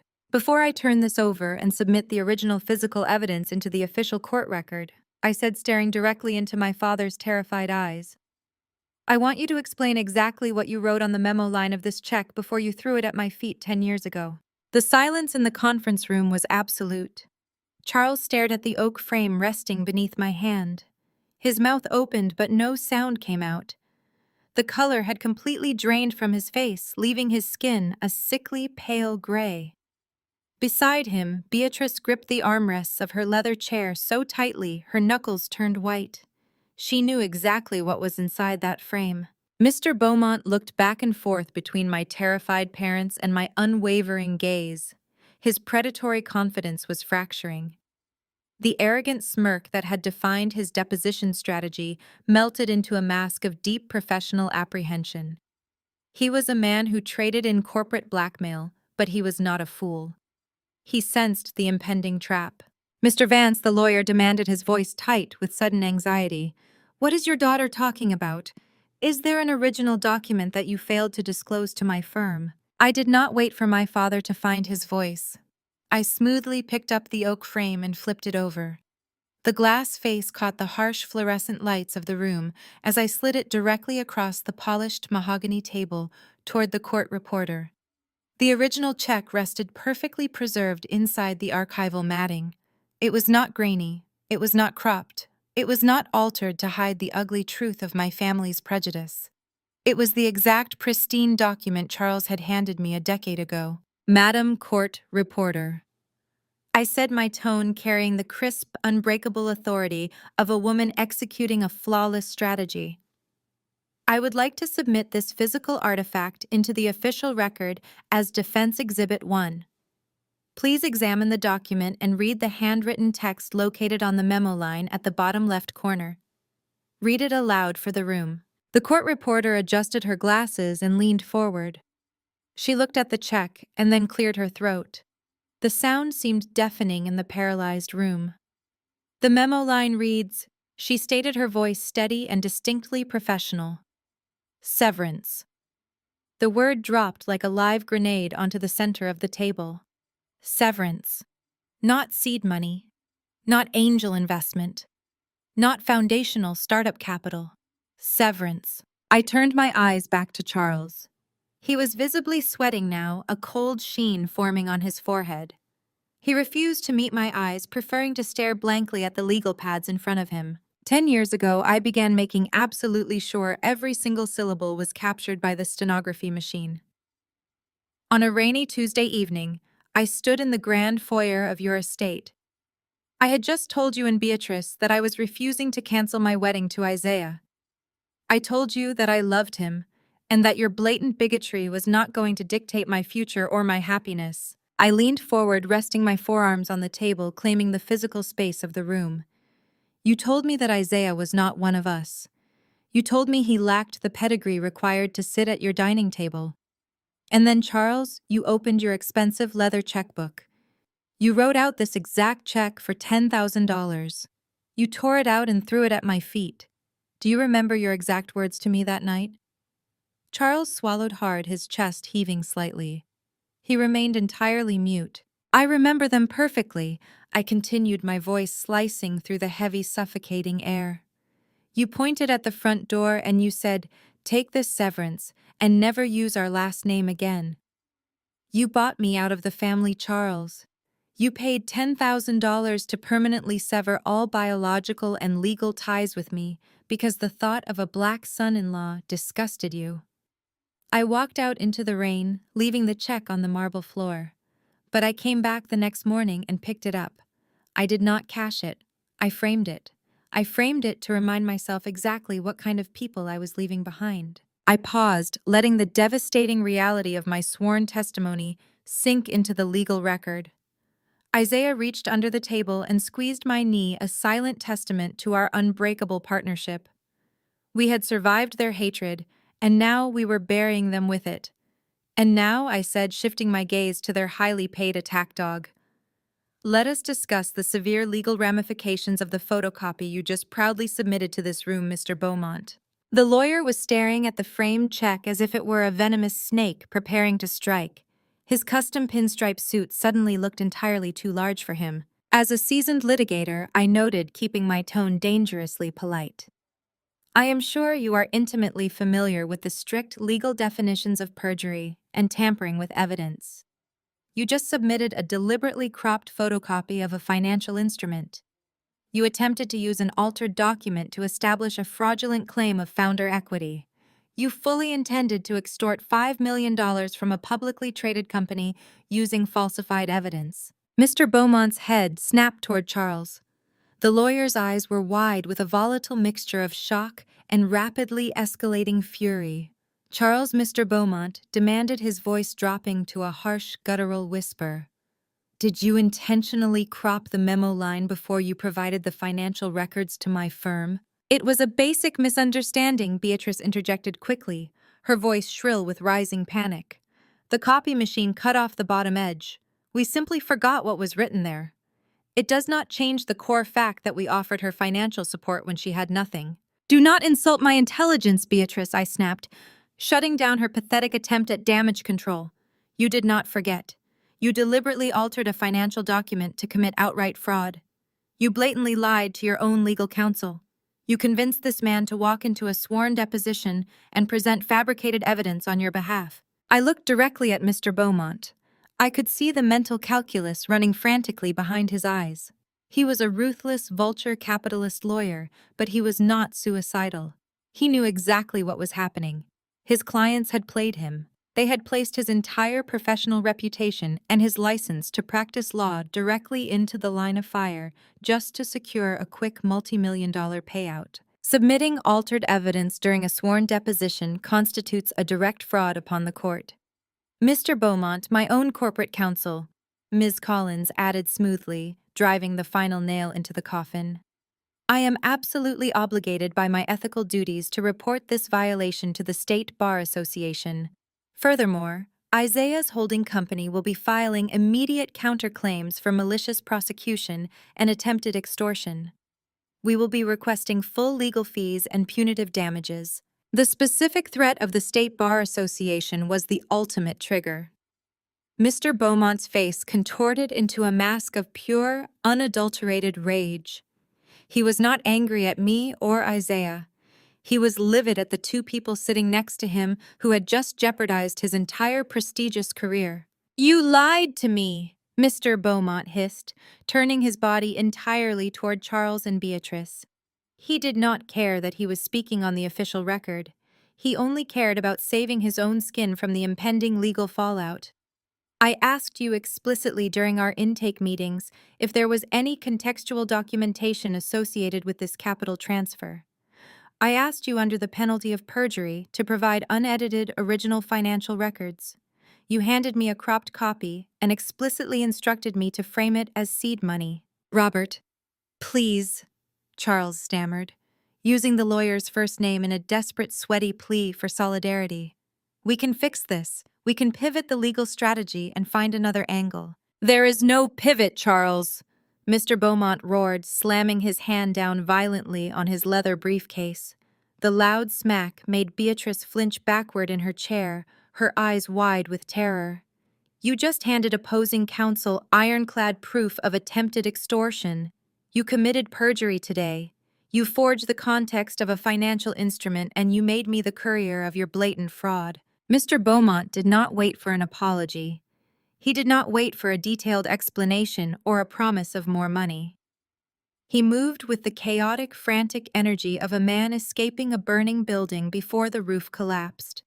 He grabbed the cropped photocopy from the table and shoved it aggressively into his briefcase. He threw his expensive fountain pens, legal pads, and client folders inside, zipping the leather bag shut with a violent, forceful pull. Madam Court reporter Mr. Beaumont announced, his voice vibrating with absolute professional fury. Let the record reflect that as of this exact moment, I am formally withdrawing as legal counsel for Charles and Beatrice. I am terminating our attorney-client relationship, effective immediately due to an irreconcilable breach of trust and the intentional presentation of fraudulent materials by my clients. You cannot do this, Beatrice shrieked, standing up from her leather chair, her voice cracking. We paid you a massive retainer. You are legally obligated to represent us through this deposition. Read your engagement letter. Beatrice. Mr. Beaumont fired back, throwing his suit jacket over his shoulder. The retainer is entirely forfeited the second you lie to my firm and expose me to disbarment proceedings. You are entirely on your own. He did not look at me. He did not look at Isaiah. He simply turned on his heel and marched straight toward the heavy mahogany doors of the conference room. He pulled the door open and stormed out, letting it slam shut behind him. The booming sound of the closing door echoed through the silent room, sealing my parents' ultimate legal fate. I sat perfectly still, absorbing the absolute destruction of their litigation strategy. They were sitting in a high-rise corporate law firm with absolutely no legal representation, staring at a framed check that proved their deep-seated bigotry. They had walked into this room arrogantly believing they held all the power. They had planned to bully us into a multi-million-dollar settlement to save their failing empire. Instead, they were leaving with impending counterclaims for malicious prosecution and potential criminal charges for perjury and fraud. Charles stared at the empty chair where his ruthless attack dog lawyer had been sitting just moments before. He looked incredibly small.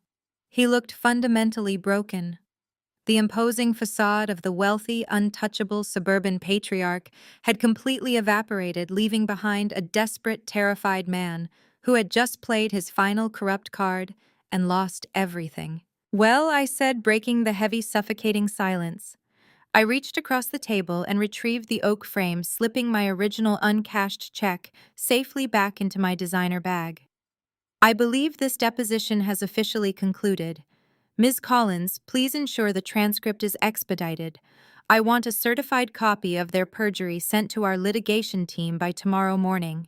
I stood up, buttoning my suit jacket. Isaiah stood beside me, an impenetrable wall of strength and unwavering support. We looked down at the two people sitting paralyzed across the table. They had nothing left, no leverage, no lawyer, no false narrative. They were completely and utterly defeated. But as I turned to leave, I knew this was not the absolute end of the war. My parents were cornered animals. Their real estate firm was frozen, their son-in-law was facing federal prison, and they had just lost their final, desperate grab for a cash settlement. They had nothing left to lose, which meant their next move would abandon all logic and strategic restraint. They were going to rely on massive public emotional manipulation. They were going to try to force my hand in the only public arena they had left. The ride down the elevator from the 42nd floor was the quietest and most satisfying descent of my entire life. Ms. Collins was already drafting the counterclaims on her tablet before we even reached the lobby. The lawsuit had completely collapsed. Without legal representation, Charles and Beatrice were effectively dead in the water. The California legal system does not take kindly to perjury, and it takes an even harsher stance on the presentation of forged financial documents during a sworn deposition. By the time Isaiah and I reached our car, Ms. Collins had formally filed our response. We sued them for malicious prosecution, attempted extortion, and requested the immediate imposition of all legal fees and punitive damages. The fallout was instantaneous and absolutely devastating. 2 days later, the federal authorities officially indicted Preston. The news networks broadcast the footage of him being transferred from a holding cell to a federal detention center. His bail was denied because the offshore accounts in the Cayman Islands made him an extreme flight risk. The Securities and Exchange Commission formally froze every single asset associated with Charles' commercial real estate fund. The bank immediately locked Charles and Beatrice out of their personal accounts to prevent any further capital flight. Felicity's boutique in the upscale shopping district was shuttered overnight. Federal agents seized her inventory and placed a heavy padlock on the glass doors, leaving a bright orange seizure notice plastered across the front window. The illusion of their generational wealth evaporated completely. They went from being the untouchable elite of their suburban country club to social pariahs in less than a week. The country club board discreetly revoked their membership. Their wealthy friends stopped answering their calls, terrified of being associated with a federal embezzlement investigation. Then the phone calls to me began. My phone became a daily diary of their rapid descent into total despair. Beatrice called first. The woman who had stood in my foyer demanding $7 million was now leaving frantic, weeping voicemails. She begged me to withdraw the counterclaims. She pleaded that they had no money left to hire a defense attorney for Preston. She cried that Charles was facing a severe heart condition from the stress of the impending bankruptcy. She used every manipulative tactic in her arsenal, trying to weaponize the concept of family that she had discarded 10 years ago. I listened to every single voicemail. I did not delete them, and I did not block her number. I let the messages accumulate in my inbox like trophies of a war I had decisively won. Isaiah would sit next to me in the evenings, listening to the desperate pleas with a cold, detached silence. We did not feel an ounce of pity. They had tried to destroy my husband's brilliant career and extort his company. They had actively lied under oath to steal our money. You do not show mercy to a snake simply because it ran out of venom. Charles tried calling my office line, leaving lengthy, rambling messages about his legacy. He claimed that the entire ordeal was a massive misunderstanding.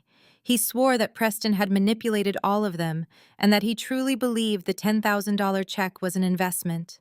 He begged me to call off my lawyers so he could salvage whatever remained of his shattered reputation. I simply forwarded his voicemails directly to Ms. Collins to be added to the mounting pile of evidence for our extortion countersuit. They were officially pushed to the absolute brink of total ruin.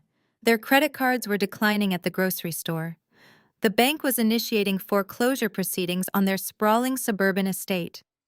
They had lost everything they valued most: their money, their status, and their power to intimidate. But desperation breeds a very specific kind of insanity. Felicity had lost her husband to the federal prison system and her luxurious lifestyle to asset forfeiture. She was facing the very real prospect of moving into a cheap rental apartment with absolutely no marketable skills and no trust fund to catch her. In her state of extreme desperation, she hatched a profoundly unhinged plan. She realized that trying to fight me in a courtroom was impossible.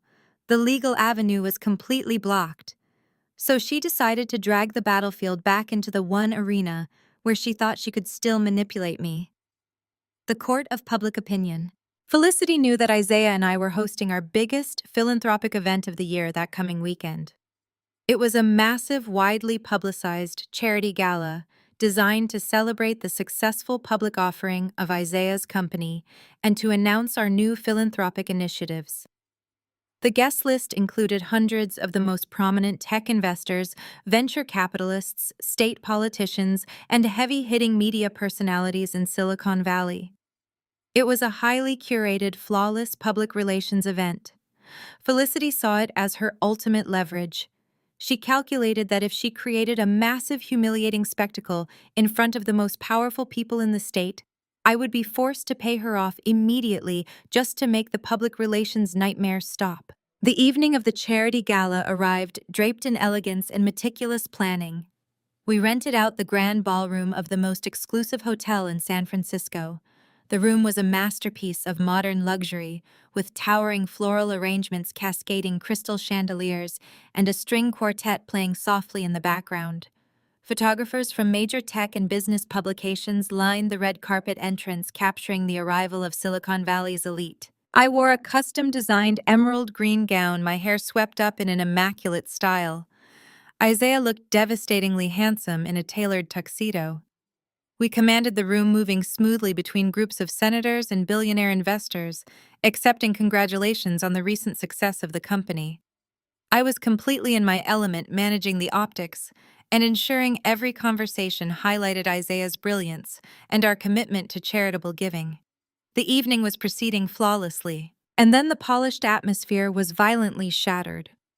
I still do not know exactly how they bypassed the private security detail at the service entrance. Perhaps they bribed a catering staff member, or perhaps they slipped in during a shift change. But halfway through the cocktail hour, the heavy oak doors at the back of the ballroom swung open. Felicity, Charles, and Beatrice walked into the center of the grand hall. They looked like ghosts of their former selves. They were wearing old designer clothes from seasons past, garments that now hung loosely on their gaunt, stressed frames. Beatrice looked haggard, her normally perfect hair pulled back in a severe, tense style. Charles looked pale and trembling, visibly shaking as he stepped into the glaring light of the chandeliers. But Felicity led the charge. Her eyes were wild and darting, full of manic, desperate energy. The murmurs rippled through the ballroom instantly.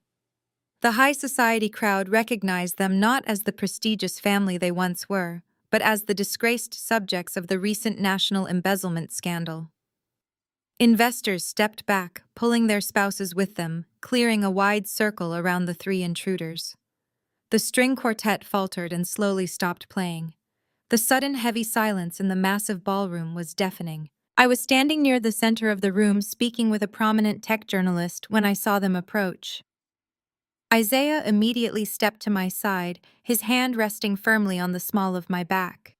Security guards began moving quickly through the crowd, communicating through their earpieces, ready to intercept the disruption. I held up my hand, making a sharp, subtle gesture to the head of security. I signaled him to stop.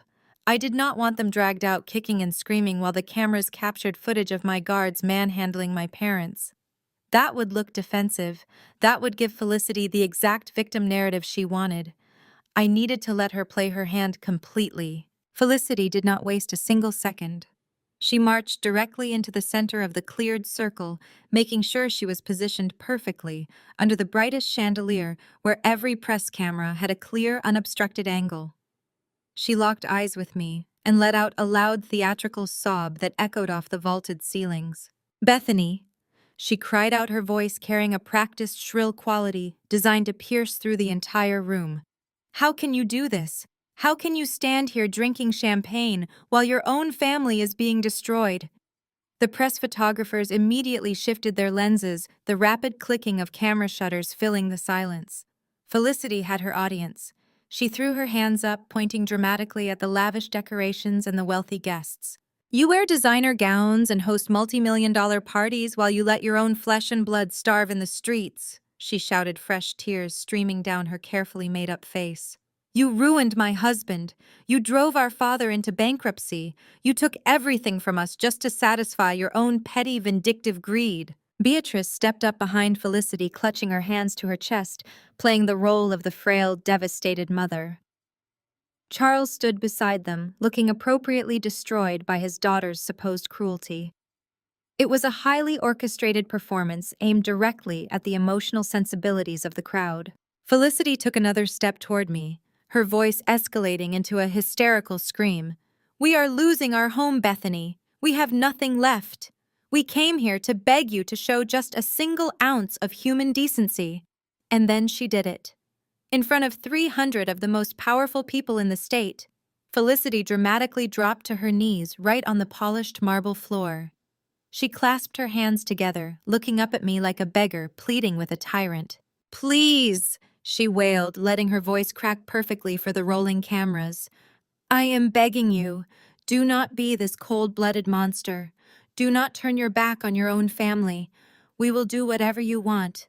Just stop punishing us for loving you." The collective gasp from the audience was audible. Politicians shifted uncomfortably. Journalists furiously typed notes into their phones. The cameras flashed blindingly, capturing the image of my older sister kneeling at my feet, begging for her life, while I stood above her dripping in emerald silk and diamonds. Felicity was banking on my professional instincts. She firmly believed that as a crisis public relations expert, I would be absolutely terrified of this catastrophic visual. She thought I would do anything to protect my husband's public image and the reputation of his newly public company. She fully expected me to rush forward, pull her off the floor, and quietly promise her a massive financial settlement right then and there, just to make the humiliating spectacle go away. She thought she had successfully backed me into an inescapable corner of public shame. I stood perfectly still, looking down at the woman kneeling on the marble floor. I looked at Beatrice, who was watching me with desperate, calculating eyes, waiting for me to surrender to the pressure of the crowd. I looked at the flashing cameras capturing every single micro-expression on my face. They thought they had engineered the ultimate ambush. They thought they had finally found the one weapon that could break me. They had absolutely no idea that I had spent my entire career mastering the art of turning a public execution into a public coronation. I took a slow, deliberate breath and prepared to completely destroy them on live television. I did not reach down to help my sister off the floor. I did not flinch. I did not call for the security guards to drag her away. In the high-stakes world of crisis public relations, any sudden movement or defensive posture is an admission of guilt. If I shouted, I would be the angry, estranged daughter. If I had her forcefully removed, I would be the heartless billionaire who threw her own weeping flesh and blood out into the cold. Felicity had carefully designed this spectacle to force a reaction out of me. She wanted a screaming match. She wanted a chaotic physical struggle. She wanted anything that would validate her ridiculous performance and make the evening about her victimhood. I was not going to give her a single frame of usable footage. I looked down at Felicity, who was still kneeling on the cold marble floor, her hands clasped together in a posture of exaggerated begging. Her chest was heaving with theatrical sobs, but when she looked up at me, I could see the calculated expectation in her eyes. She was waiting for me to break. She was waiting for me to pull her up and whisper a promise of a settlement just to make the cameras stop flashing. Instead, I offered her a smile of absolute chilling serenity.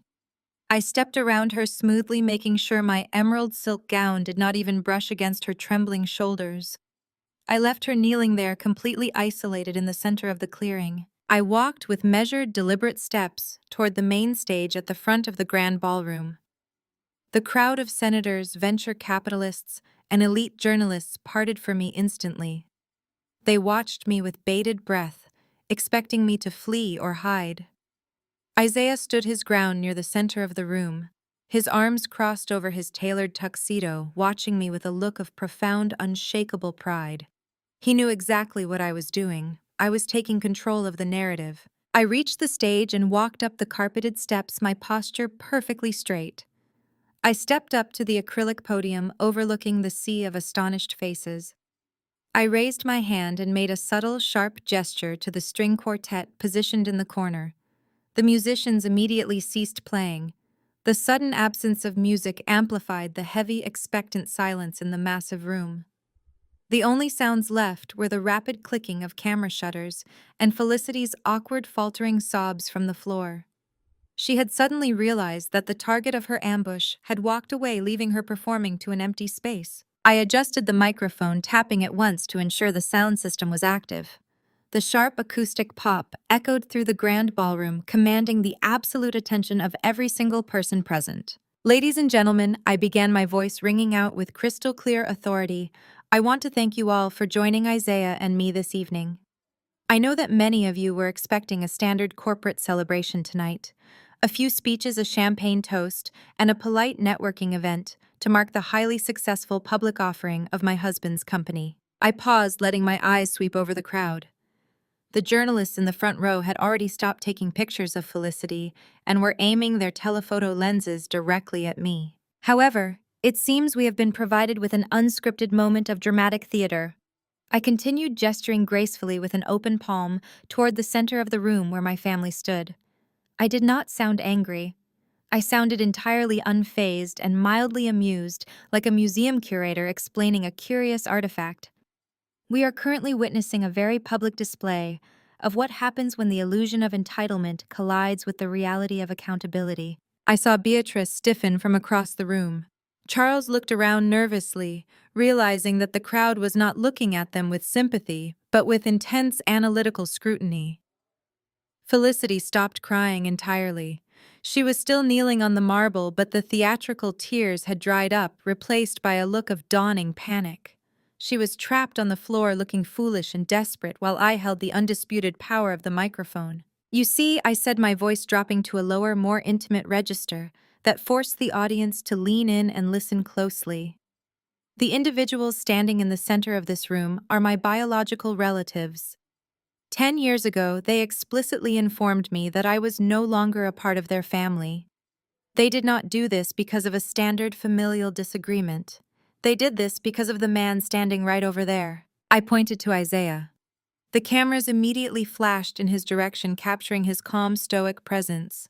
10 years ago, the people demanding my financial charity tonight looked at my husband and decided he did not fit their pedigree. I revealed, exposing the ugly truth to the most powerful people in Silicon Valley. They looked at a brilliant, hardworking black man who grew up without a trust fund or a country club membership, and they deemed him unworthy. They told me to drop their last name because I refused to cancel my wedding.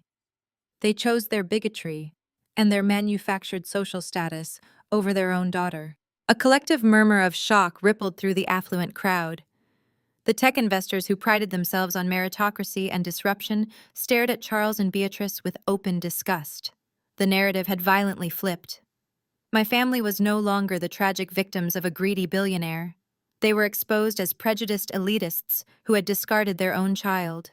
But this evening is not about their hatred, I announced, pivoting the narrative sharply away from my family and elevating the message. Tonight is about my husband's exceptional resilience. I want you to look at Isaiah. I want you to truly understand what it took for him to build a $50 million empire from the ground up. I gripped the edges of the acrylic podium, letting my passion and respect for my husband fill the massive ballroom. Isaiah did not inherit a legacy commercial real estate firm to use as his personal piggy bank. I stated, landing a direct, precise verbal strike against Charles and the embezzling Preston without needing to name them. He did not have wealthy relatives to write him a blank check when his business model hit a roadblock. He had to fight for every single meeting. He had to pitch his artificial intelligence algorithm to venture capital boards that looked at his skin color and immediately questioned his technical capabilities. He faced closed doors, dismissed emails, and systemic prejudice at every single stage of his corporate journey. The audience was completely captivated. The journalists were frantically typing every word I said into their devices. Isaiah watched me, his eyes shining with deep emotion. I was validating his entire lifelong struggle on the grandest stage possible. While some people believe that wealth is a birthright meant to be handed out on demand, Isaiah proved that true wealth is forged through relentless innovation and absolute integrity. I continued. He spent the last 10 years working 100-hour weeks refining his code, building his logistics network, and earning the respect of the market through pure, undeniable brilliance. He built an empire that cannot be faked, forged, or stolen. I looked down at Felicity, who was now awkwardly trying to stand up from the floor. Her knees were shaking and she looked utterly humiliated. Her public ambush had been completely neutralized. She had tried to leverage public shame against me, but I had just illuminated her family's entire history of prejudice and fraud for the elite of San Francisco to see. They were entirely stripped of their power. That is the stark difference between the people demanding a handout on that floor and the man who actually built this company, I said, my voice ringing with finality. Entitlement demands that the world owes you a living regardless of your actions or your crimes. Integrity demands that you build your own table when the world refuses to give you a seat. The ballroom erupted. It started with a single investor clapping near the front, and then it spread like wildfire. The entire room broke into a massive, deafening round of applause. Senators and tech billionaires were nodding their heads in profound agreement. The journalists were capturing the exact moment the narrative shifted from a trashy family scandal to a triumphant story of overcoming systemic prejudice. I waited for the applause to die down, holding my position at the podium. I had dismantled my family's attack effortlessly, but I was not finished. A great public relations strategy does not just neutralize a threat, it actively creates a new positive reality. I needed to deliver the final killing blow to Felicity's claim that we were hoarding our wealth and abandoning our community. I raised my hand again, signaling for quiet. The room immediately hushed, hanging on my every word. Because we understand exactly how difficult it is to build an empire when the system is actively working against you, Isaiah. And I decided that our success cannot exist in a vacuum, I announced. We did not invite you all here tonight merely to celebrate a stock price. We invited you here to change the landscape of this industry permanently. We are going to ensure that the next generation of brilliant founders does not have to face the same closed doors and prejudiced gatekeepers that my husband had to break down. I looked directly at Beatrice, who was clutching her purse, looking as though she might faint from the sheer public humiliation of being rendered completely irrelevant. I smiled, my expression radiating absolute, unshakable power. "Ladies and gentlemen," I said, preparing to drop the ultimate announcement that would shatter my family's delusions of grandeur forever. "I am incredibly proud to tell you the real reason we gathered you in this ballroom tonight. Tonight, Isaiah and I are officially launching the Vanguard Innovation Fund." I announced, my voice resonating with absolute conviction across the grand ballroom. "We are committing $10 million of our personal capital to seed and scale minority-owned technology startups across the country. We are going to ensure that brilliant founders who look like my husband never have to beg for a seat at the table, because we are going to help them build their own tables from the ground up." The response was instantaneous and electric. You could feel the physical shift in the atmospheric pressure of the room. The venture capitalists, who had been watching my family with mild disgust just moments before, suddenly nodded in profound respect. The journalists rushed toward the front of the stage, holding their digital recorders high to capture the exact details of the birth of a major philanthropic powerhouse. I looked down from the acrylic podium, directing my gaze entirely to the center of the room, where my biological family was standing. Felicity had finally pushed herself up from the cold marble floor. Her outdated designer dress was severely wrinkled, and her face was heavily stained with ruined, expensive makeup. Charles and Beatrice stood completely paralyzed beside her. The oxygen had been violently sucked out of their lungs. They had crashed this gala to demand a massive financial handout by playing the tragic victims of my supposed greed. They wanted the crowd to view me as a hoarding, selfish villain. Instead, I had just publicly given away $10 million to complete strangers, proving beyond a shadow of a doubt that I was not hoarding my wealth. I was simply refusing to fund their criminal toxicity. I locked eyes with my mother, Beatrice. Her jaw trembled slightly. I wanted her to feel the full, crushing weight of her catastrophic failures. I wanted her to realize that her outdated social currency was absolutely worthless in this room. "True wealth is not an inheritance," I stated, speaking directly to the three of them, while the entire room listened with absolute rapt attention. "True wealth is built on absolute integrity and relentless, unyielding effort. It does not come from imposition, prejudice, or the toxic entitlement of unearned privilege. You do not get to tear people down in private out of sheer bigotry and then demand access to their resources in public. You do not get to claim the moral high ground when your own foundation is rotting from the inside out." The ballroom erupted into a thunderous standing ovation. The applause washed over the grand hall like a tidal wave, drowning out any remaining pathetic protests Felicity might have tried to utter. It was a flawless, absolute victory. By committing $10 million to minority founders, I had completely neutralized Felicity's absurd, hysterical accusation that I was a cold-blooded monster abandoning my roots. I had instantly elevated myself from a defensive family member to a visionary philanthropist and a fierce defender of my husband's brilliant legacy.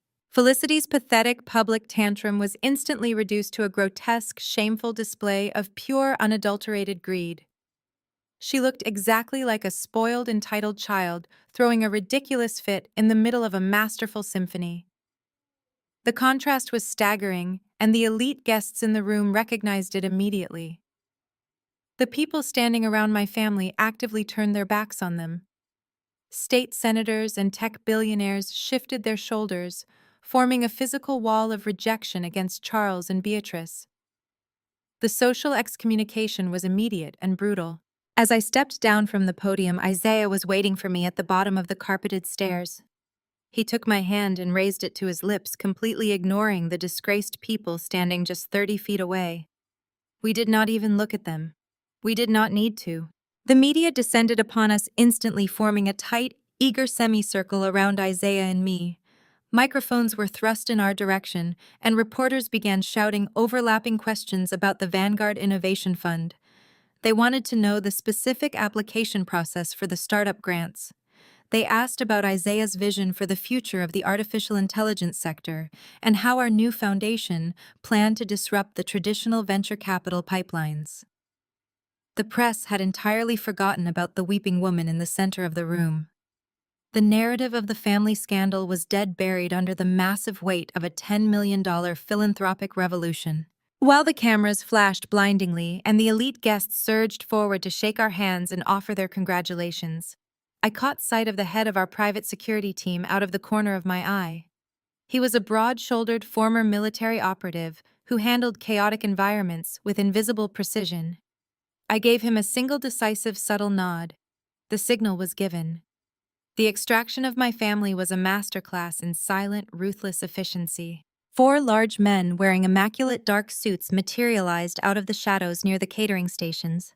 They moved with coordinated speed, closing in on Charles, Beatrice, and Felicity, before the 3 of them even realized what was happening. The guards did not shout or draw attention to themselves. They simply formed a tight physical perimeter around my parents and my sister, boxing them in completely. I watched over the shoulder of a prominent financial journalist as the head of security leaned down and whispered something directly into Charles' ear. I could only imagine the exact phrasing, but I knew the sentiment. It was a polite but firm promise of severe physical removal if they did not comply instantly. Charles' face turned a deep shade of humiliated purple. He tried to puff out his chest and maintain some semblance of his former patriarchal authority, but the security guard simply placed a heavy, unyielding hand firmly on his shoulder, guiding him forcefully toward the rear exit.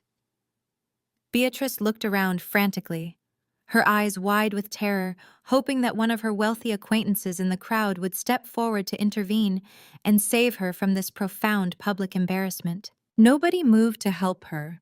In fact, the guests who noticed the quiet eviction simply stared at Beatrice with open, naked contempt. They watched the woman who had tried to extort a brilliant tech founder get marched out of the grand ballroom like a common trespasser.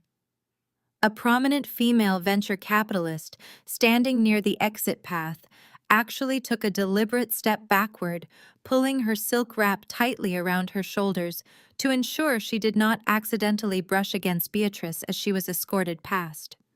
It was the ultimate social rejection. Felicity was practically dragged by the elbows. She had exhausted all her theatrical tears and was now just a hyperventilating mess of ruined pride and impending bankruptcy.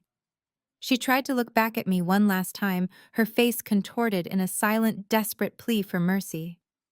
But my attention was already entirely focused on a senior editor from a global business magazine who was asking me about the initial funding allocation for our new charity. I did not give Felicity the satisfaction of a final glance. I simply erased her from my field of vision. The heavy oak doors at the back of the ballroom swung open, revealing the harsh fluorescent lights of the service corridor. The security guards pushed Charles, Beatrice, and Felicity through the threshold, stepping out behind them and letting the ornate doors swing shut with a definitive heavy click. They were shoved out through the catering exit, past the dumpsters and the loading docks, entirely expelled from the world of luxury and power they so desperately craved. The air in the ballroom seemed to instantly lighten the moment they were gone. The toxic, desperate energy they had brought into the space evaporated, replaced by the electric, buzzing excitement of innovation and immense wealth. I stood beside my husband, holding a glass of pristine, sparkling water, smiling warmly as investors lined up to pledge their own matching funds to our new foundation. We spent the next 3 hours holding court. We commanded the room with absolute grace, answering questions, posing for photographs, and solidifying our status as the new untouchable power couple of Silicon Valley. Isaiah was glowing. He was no longer the man defending himself against a baseless smear campaign. He was the triumphant architect of a new inclusive future, and I was the master strategist who had cleared the path for him. When the gala finally concluded, and the last of the elite guests had departed, Isaiah and I walked out of the hotel through the main entrance. The valet brought our car around, and we slipped into the quiet, luxurious interior of the back seat. The privacy glass rolled up, sealing us off from the flashing cameras of the lingering paparazzi. I leaned my head against the soft leather headrest, feeling the adrenaline slowly drain from my system. The battle of the charity gala was won. I had publicly annihilated my family's credibility and launched a $10 million legacy in a single calculated stroke. But as the car pulled away from the curb heading back toward our estate in Palo Alto, I knew the war was not entirely over. The public execution was complete, but the private financial destruction still needed its finishing touch. My parents had been humiliated and escorted out through the garbage loading dock, but they were still clinging to the absolute last shreds of their failing businesses. They would wake up tomorrow morning with no legal leverage, no public sympathy, and the crushing weight of Preston's federal embezzlement charges bearing down on them.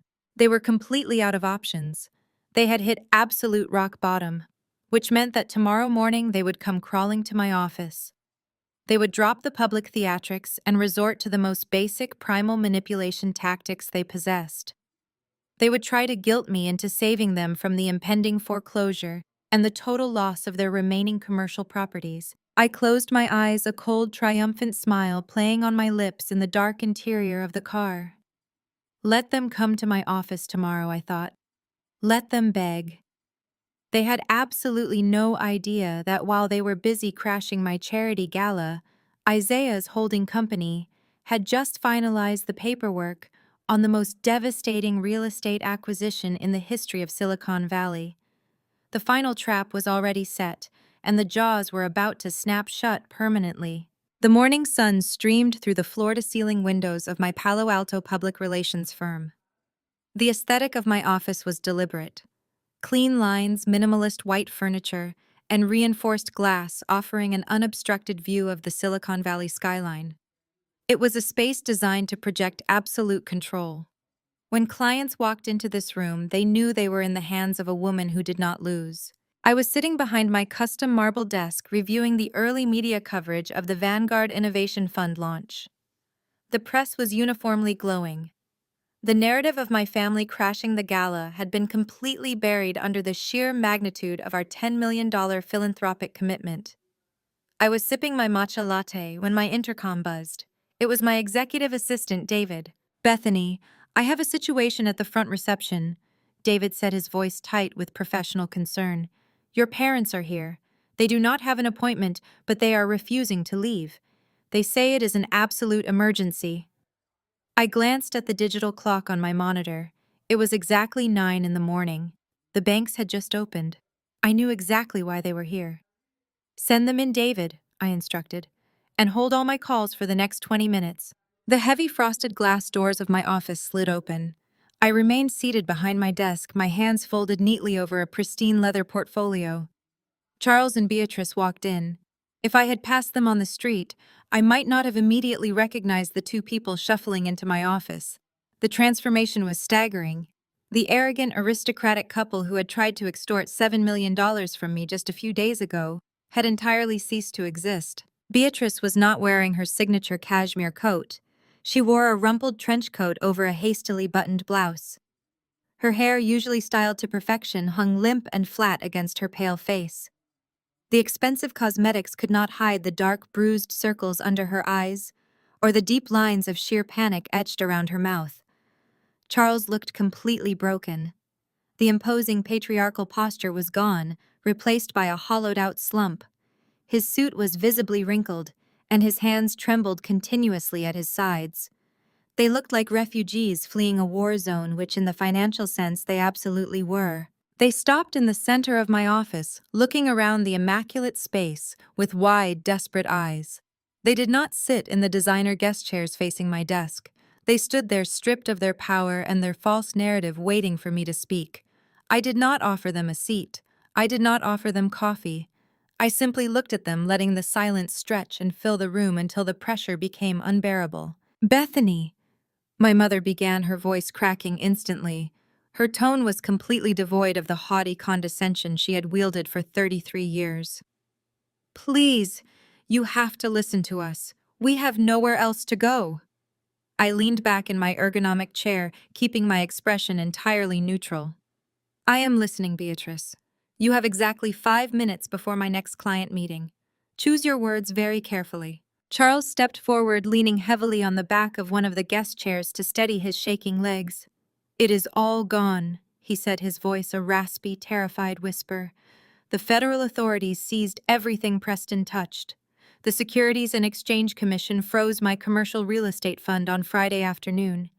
This morning, the banks initiated immediate foreclosure proceedings on all our remaining properties. The creditors are calling our personal cell phones. Felicity's boutique was padlocked by the authorities. She is facing accessory charges because her name was on the offshore accounts. We are completely ruined, Bethany. We do not even have access to grocery money. I absorbed this information without a single flicker of sympathy. The financial trap they had blindly walked into had finally snapped shut. The empire they had built on prejudice and fraud was reduced to dust. "And how does this involve me?" I asked, my voice echoing coldly in the pristine office. "You made your investments. You trusted a criminal because he fit your racial and social pedigree. You reaped the consequences of your own catastrophic arrogance. This sounds like a problem for your bankruptcy attorney, not a public relations firm." Beatrice suddenly lunged forward. Before I could even process the movement, my mother dropped to the floor. The woman who had spent a decade treating me like garbage, who had demanded I drop my last name, who had crashed my charity gala to publicly shame me, was now kneeling on the hardwood floor of my office. She crawled forward until her hands gripped the edge of my marble desk. Tears streamed down her face, ruining her makeup and dripping onto her wrinkled collar. "Please, Bethany," she sobbed, her voice escalating into a hysterical wail. "I am begging you. You and Isaiah have $50 million. You just gave away $10 million to complete strangers. We only need a fraction of that to stop the foreclosures and hire a federal defense attorney for Felicity. If you do not help us, we will be homeless by the end of the month. Charles will die in a federal prison. We will have absolutely nothing." I stared down at the woman weeping at my feet. I searched my heart for any lingering trace of daughterly affection. I searched for the scared 23-year-old girl who used to crave this woman's approval. That girl was entirely gone. In her place was a woman forged in iron and absolute self-respect. "Get off the floor, Beatrice," I commanded, my voice cracking like a whip. "You're embarrassing yourself." She did not move. Instead, Charles walked around the chair and dropped to his knees right beside her. My father, the man who had thrown a $10,000 severance check at my feet and told me to get out of his sight, was now kneeling on my office floor, weeping like a child. "Bethany, please." Charles begged, his hands clasped together in a desperate prayer. "We know we made mistakes. We know we were wrong about Isaiah. We were foolish and blind and arrogant. We are so incredibly sorry for everything we did to you. Just give us a loan. We will pay you back. We will do anything you ask. Just do not let us die in the streets." "A mistake," I repeated, letting the word hang in the air. "A mistake is forgetting a birthday. A mistake is missing a dinner reservation. You orchestrated a decade-long campaign of psychological abuse. You disowned me because of the color of my husband's skin. You attempted to extort me for $7 million. You forged legal documents to commit perjury in a sworn deposition. You crashed my philanthropic event to publicly humiliate me. Those are not mistakes, Charles. Those are deliberate, calculated acts of malice." Beatrice reached up, attempting to grab my hand, but I pulled it back sharply. "You owe us," she screamed, her desperation turning into the ultimate toxic manipulation. "We are your parents. We gave you life. We raised you. We fed you and clothed you and put you through school. You would not even be sitting in this fancy office if it were not for us. You owe us your life, Bethany. You cannot just abandon your own flesh and blood to starve. The universe will punish you for turning your back on the people who gave you life." I stood up slowly, rising to my full height. I looked down at the two people kneeling on my floor, trying to weaponize the basic biological function of reproduction to excuse a lifetime of abuse. "I do not owe you a single breath," I stated, my voice resonating with absolute, unbreakable conviction. Giving birth to a child is not a financial transaction. It is not a loan that requires repayment with interest. You do not get to treat me like a disposable commodity for 10 years and then suddenly demand unquestioning loyalty the second you need my money to save yourselves from federal prison. "But we are family," Beatrice wailed, sobbing uncontrollably into her hands. "No," I corrected her. "You are biology. Isaiah is my family. The life I built with him is my family. You lost the right to use that word a decade ago when you told me I was dead to you. You made a choice then, and you are going to live with the consequences now." Charles looked up at me, his face twisted in absolute terror. "You are really going to let us lose everything. You are going to watch us go bankrupt and do nothing." I walked around the desk, standing directly in front of them. "You came into my home last week and threatened to destroy my husband's brilliant career because you felt entitled to his hard-earned money. You tried to steal our peace, so yes, I am going to watch you lose everything. I am going to watch you face the exact consequences of your own terrible decisions." I turned my back on them and walked back behind my marble desk. I reached for the handle of my top drawer. The heavy wood slid open smoothly on its tracks. "You came here today believing that begging would work," I said, reaching inside the drawer. "You thought playing the ultimate guilt trip about owing you my life would break my resolve. You assumed that because I am your daughter, I would eventually cave to the pressure and write you a check to save your failing commercial real estate firm and Felicity's bankrupt boutique." I pulled my hand out of the drawer. I was not holding a checkbook. I was not holding a wire transfer authorization form. I held two crisp white pieces of paper printed on heavy legal stock. They bore the official seal of the county court and the signature of a superior court judge. I looked at my parents, who were still kneeling on the floor, staring up at me with pathetic, desperate hope. They thought I was finally reaching for their salvation. They had absolutely no idea that I was holding the final devastating instrument of their total destruction. I dropped the two sheets of heavy legal paper onto the pristine surface of my marble desk. The crisp sound of the paper hitting the stone echoed like a gavel striking a sound block. Charles scrambled upward from his knees, his trembling hands reaching out eagerly. He genuinely believed I had just handed him a miraculous financial lifeline. He thought those documents were wire transfer authorizations, or perhaps a hastily drafted loan agreement that would instantly save him from the crushing weight of federal investigations and imminent foreclosure. He picked up the first document, his eyes scanning the bold text at the top of the page. I watched the exact moment his desperate hope shattered into a million irreparable pieces.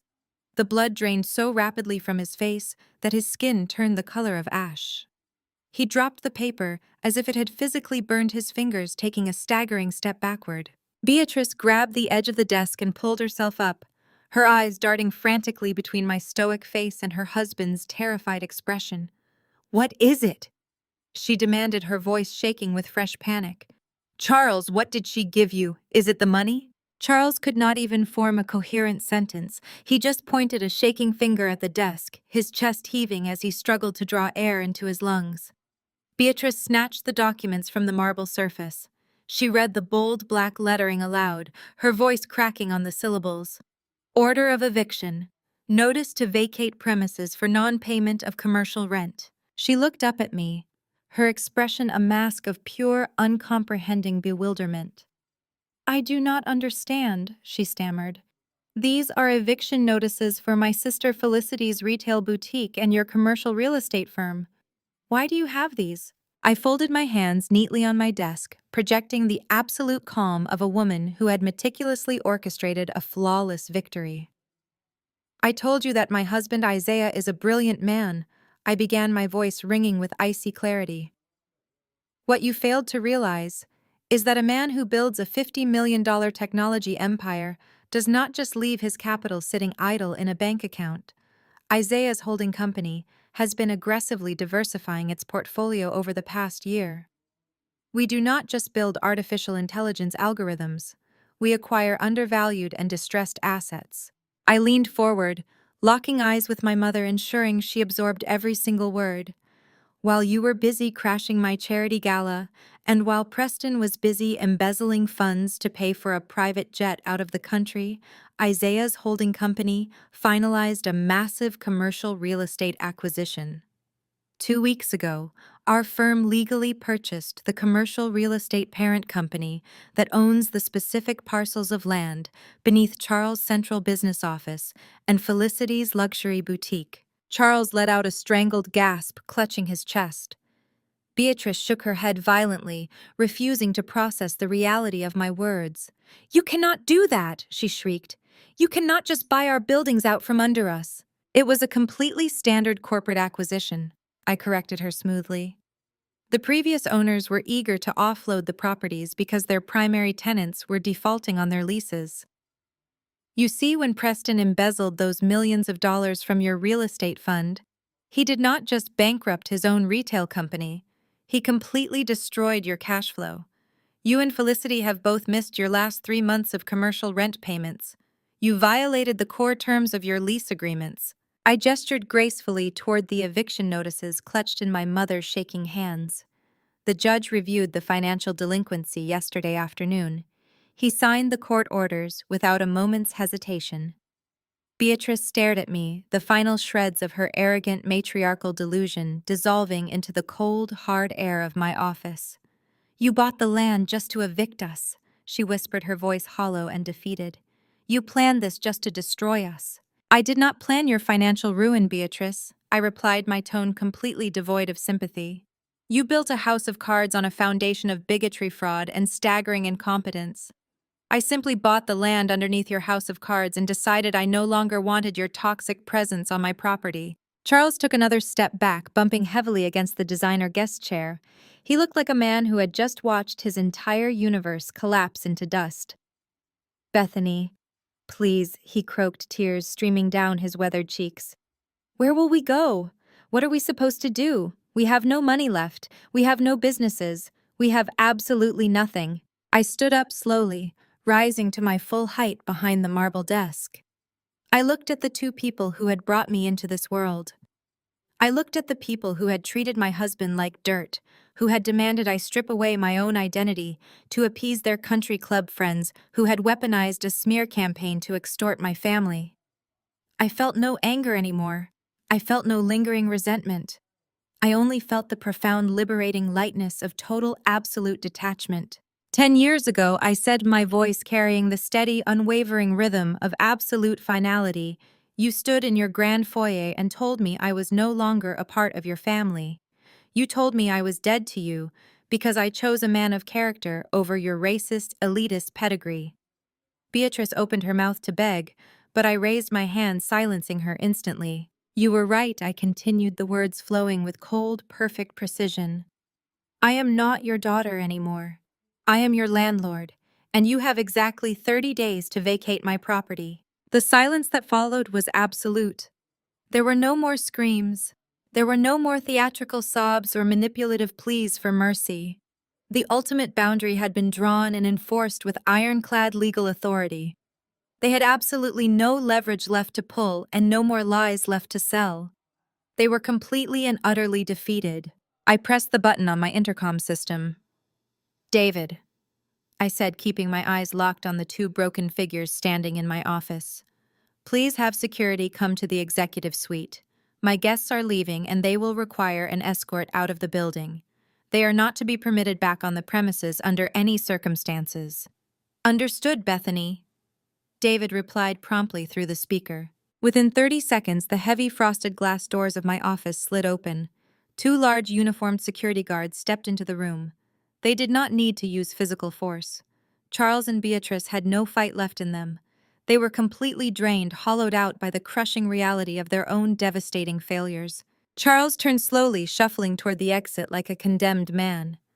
Beatrice lingered for one final second, looking back at me with haunted, empty eyes. She was searching for a flicker of regret or a sudden change of heart. She found nothing but a woman who had completely outgrown her shadow. She turned and followed her husband out the door, clutching the eviction notices to her chest like a shield that could no longer protect her. The glass doors slid shut, sealing them out of my life forever. I stood alone in my pristine office, breathing in the quiet, peaceful air.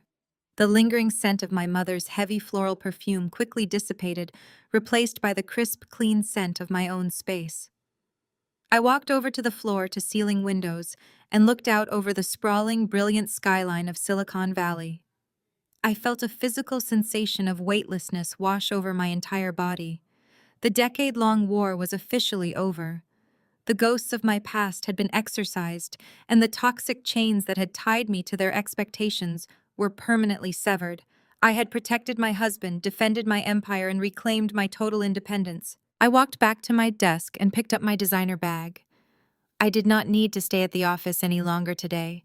My work here was perfectly complete. I bypassed my assistant, giving David a warm, grateful smile as I headed toward the private elevator. I rode down to the secure underground parking garage, stepped into my car, and drove out into the bright California afternoon. The drive home felt different today. The streets seemed wider, the sunlight felt warmer, and the vibrant colors of the landscape appeared infinitely brighter. I was not driving away from a battle, I was driving toward my sanctuary. I pulled through the heavy iron gates of our private estate, the tires crunching softly against the pristine gravel driveway. I parked the car and walked up the stone pathways leading to our grand front door. I did not need to use my key. The door opened before I even reached the top step. Isaiah was standing there waiting for me. He wore a simple, comfortable sweater, his sleeves pushed up to his elbows, projecting the relaxed confidence of a man who had conquered the world and come home to rest. He took one look at my face, and he instantly knew. He knew that the confrontation was over and that we had emerged completely victorious. He did not ask for the details of their destruction. He did not need to hear about the eviction notices or the tears. He simply reached out and pulled me into his arms, wrapping me in a deep, encompassing embrace that felt like absolute safety.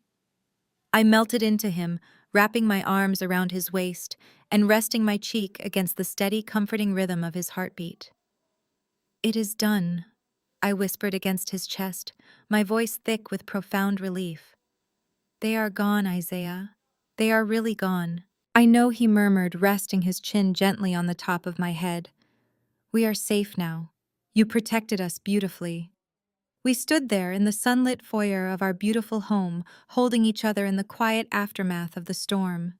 I turned my head slightly, resting it fully on his strong shoulder, and looked out through the massive glass windows overlooking our sprawling private gardens.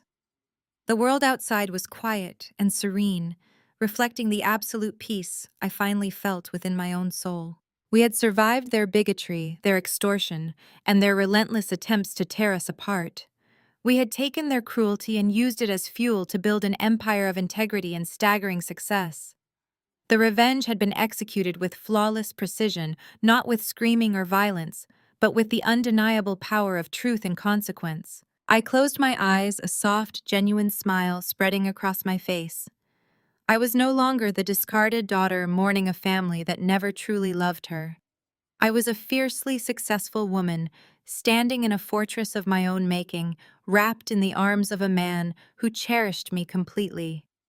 We had built a beautiful, magnificent life together, brick by brilliant brick. The toxic past was permanently closed, and the horizon stretching out before us was absolutely limitless. The sweet revenge was complete, and the victory was nothing short of perfection. If you have ever been forced to make the agonizing decision to cut ties with toxic family members, I want you to know that you are never alone.